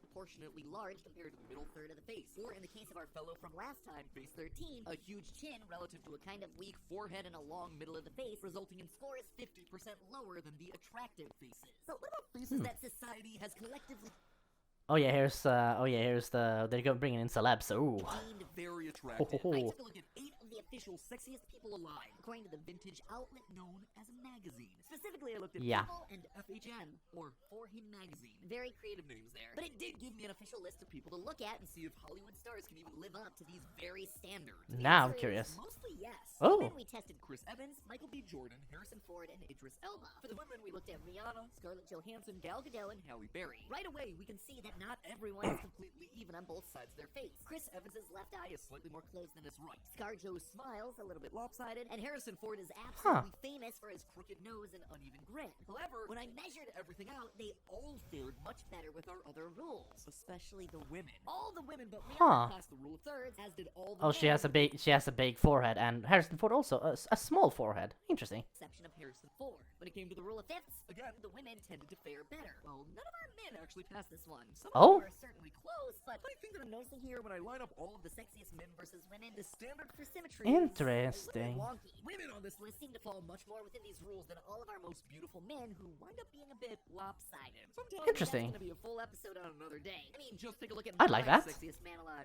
Markiplier. Also failed Oh. in the ratios, but can't tell me that a man who broke the Oh boy, if Markiplier sees this episode, oh boy, he's gonna be like, also failed to hit the ratios. failed to hit the ratios, failed to hit the ratios, I never. And he's not gonna care at all, like, honestly, he's not gonna care, but I just want to see him do a joke reaction to this, just this moment in this theory, my face. Like, he's gonna be outraged, he's gonna be, like, mock sad, or, like, something. I want this, I need him. I need to post this bit on his subreddit and just like, oh no, the new theory channel is throwing in shade at Markiplier. And then it's just gonna be chaos from there on out, oh boy. But can't tell me that a man who broke the internet multiple times, including taking down OnlyFans in the name of charity, Yeah, in the name of charity. Oh, he has an OnlyFans. That is correct, and he broke it probably. I'm not a subscriber to his OnlyFans. I'm not a subscriber to any OnlyFans, but the man knows how to make shit go down. Is unattractive. You can go ahead and try, but one, you're wrong, and two, Yeah. it's your funeral, my friend. And just to show that this is all survey results and measure. Wait. Are you saying it's my funeral because he's coming to kill me? Or because MatPat's coming to kill me? Well, anyway, I'm not saying he's unattractive. I feel like old Mark, which is young Mark, like the Markiplier in early phases, not that attractive, but he has grown into an attractive man. I'll give him that. Wrong, and two, Oh, also, YouTube should have its own, like, sexiest man and woman on the platform thing every year. That would, like, is it a good idea? Is it a bad idea? I think it would be interesting to see how YouTube would handle it. MatPat! Listen, MatPat. Since you're talking about it here, here's the thing, MatPat, listen to me, MatPat. You're never gonna see this, but MatPat, listen. You can do sexiest man on YouTube and sexiest woman on YouTube. You can do like an unofficial, you can make a video right around the time where People Magazine and whoever else gives out the like the cover of like this is the sexiest person alive right now, and you can just around that time you can use that to algorithmically get in a video where you do YouTube's sexiest person alive. You can do that, MatPat. Do not disappoint me. This is an opportunity. It's staring you in the face. It's running a lap. It's right here. Just go for it. You can say Markiplier. You can say whoever. Just give your reasonings and just go for it. I want that. Okay. Recommendation over. Let's see what else he has to say. Video's only 2 minutes left. just to show that this is all survey results and measurements, you can also see that my face, both symmetrical and non-symmetrical, doesn't fare that well. My eyes are technically... Yeah, he's a bit lopsided on his eye here, which I think... That was a burp. Which I think threw me off a little bit and was like, no. Like, if he had, like, his eyes were open, like, the same amount, I think I wouldn't mind that much. too wide for my face. My ears stick out too far on either side of my head, and my smile skews to one side. Same goes for the rule of thirds. There, no amount of symmetry is going to help the fact that either my forehead is too small or my chin is too big. So at the end of the day, the science is in. You are not just one near flip away from being attractive. For better or worse, all of our attractiveness depends on a heck of a lot more than that. You might be hitting the rule of fifths. Wait, what was that? Confidence, fitness level, Attractiveness depends on a heck of a lot fashion and style. Okay, more than so I got some of that. I've got some of that. I've got none of that. I've got a good bit of this. I hope. Well, I wouldn't last anything on the internet if I didn't have a sense of humor. Personality. I think I have that. Okay, so I have a bit, none, a bit, a lot. So it all averages out to a bit. I got a bit. I'm a bit attractive. that. You might be hitting the rule of fifths head on, but not quite hitting the rule of thirds. You might be asymmetrical, but have a perfectly proportioned nose based on all these other measurements. We've proven with math that TikTok can't tell you whether you're attractive or not. So if you see a Yeah, figure I knew that. can, look under the hood, see if they're playing with science or just playing with your emotions. And hey, Ooh. if you do actually want to test your own face against the math of these proportions, there are analyzers that can do exactly that. The most accurate ones actually require you to bust out a ruler and measure bits of your face to see how many centimeters long your nose is or how many centimeters apart your eyeballs are, which is certainly a little weird, but hey, you can do it. Spoiler alert though, you, just like me, probably won't need a mathematician's formula for beauty. But your face and the math behind it are perfect just the way they are. But hey, that's Me finding out symmetric face is more attractive possible. Perhaps the archives are That's that's a 0 out of 10. just a theory. A style theory. Keep looking sharp. Hey, speaking of looks, if you're looking to debunk more beauty conspiracies, click right here to watch our episode pulling back the curtain on the history of why women's pockets are so small. I promise you, Seen these pockets it. are so big, you won't be able to fit them into the pocket of a pair of Junko jeans. Go ahead, click the video right now. I'll see you on the other side. We got 5 new episodes today. Binge watch, baby! And that binge watch is over. I have what? No, hang on. Wait a minute. This is short. But yeah, like I wish this channel had come out before Valentine's Day because he could have actually gone on to claim as like the Valentine's video for like what to look for in your Valentine. Like, is your Valentine attractive? Like stuff like that. But like next Valentine, like we've just passed this one, so in a year maybe he'll have something Valentine specific. Let's see. Has anybody changed anything? No, it's still all it, and it's still Produkiton. It hasn't been changed. No, but who? Let's see. I got some. I'll check what my. Oh, Markiplier uploaded a new Dead Space video. I'm not watching Dead Space. Maybe I'll watch it myself at one point. Anyway, that was that, and we are going into the shorts. Hello, Internet. Welcome The next big to trend in Style fashion. Theory, where we believe that beauty is a science. Oh, is it Ever just- wonder if you could use your high heels as a weapon? If female fantasy armor would It's be just the useful in intro, any way, if school uniforms are actually doing any good for the world, but or made washing for. our legs in the shower They've had to do a. well, if any of those questions Okay, so I'll give them credit for making it actually fit the format of shorts, but it's the same video, just long.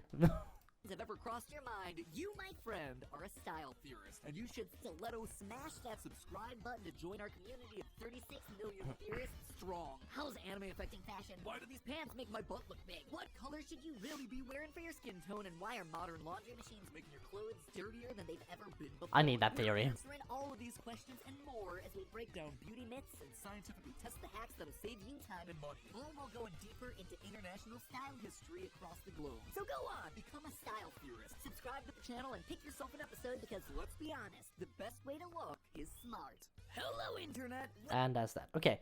But now I'm also curious about what. Okay, so let's go. How many people have watched? Okay, so now they're in. This one has been watched 100,000 times plus. Oh, this one also. Oh, people went straight for the shoe episode. Oh boy. Maybe they just took the longest episode first to get it out of the way. I don't know. And then there's like the Great Pocket Conspiracy. It's the first one. And then Hulk and these two. So this, oh, that's interesting. That's interesting. But yeah, binge watch over.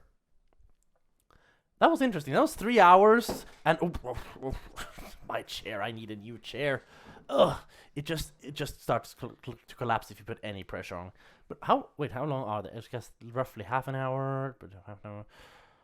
Hour 15. 15 hour 15 hours, an hour and a half.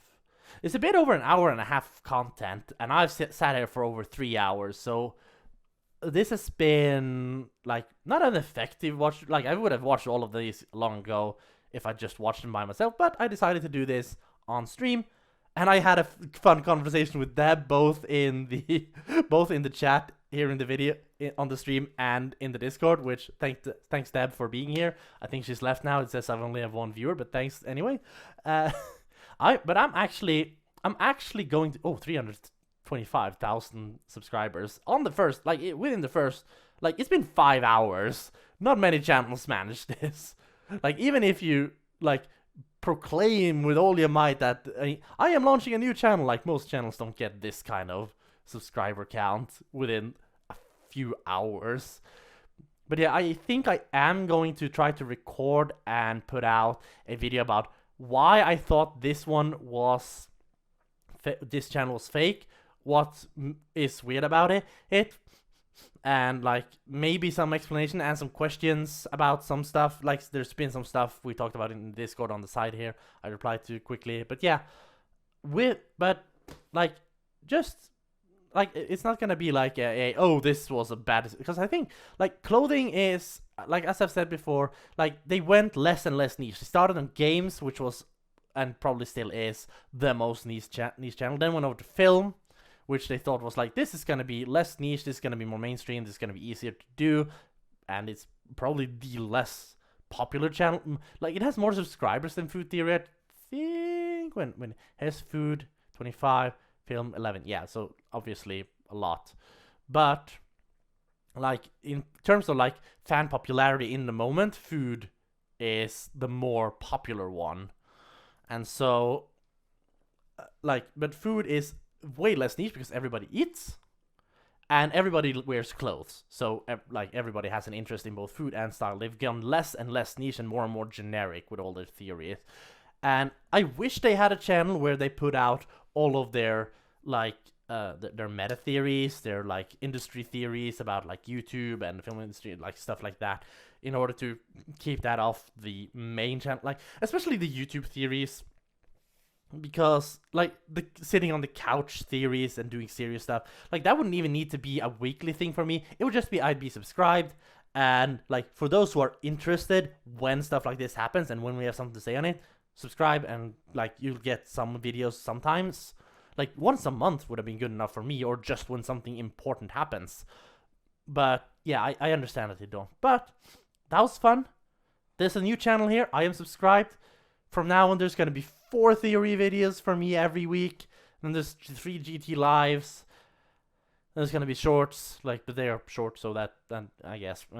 But yeah, this is going to be interesting. I'm happy about this. I hope. Come on, so has nobody.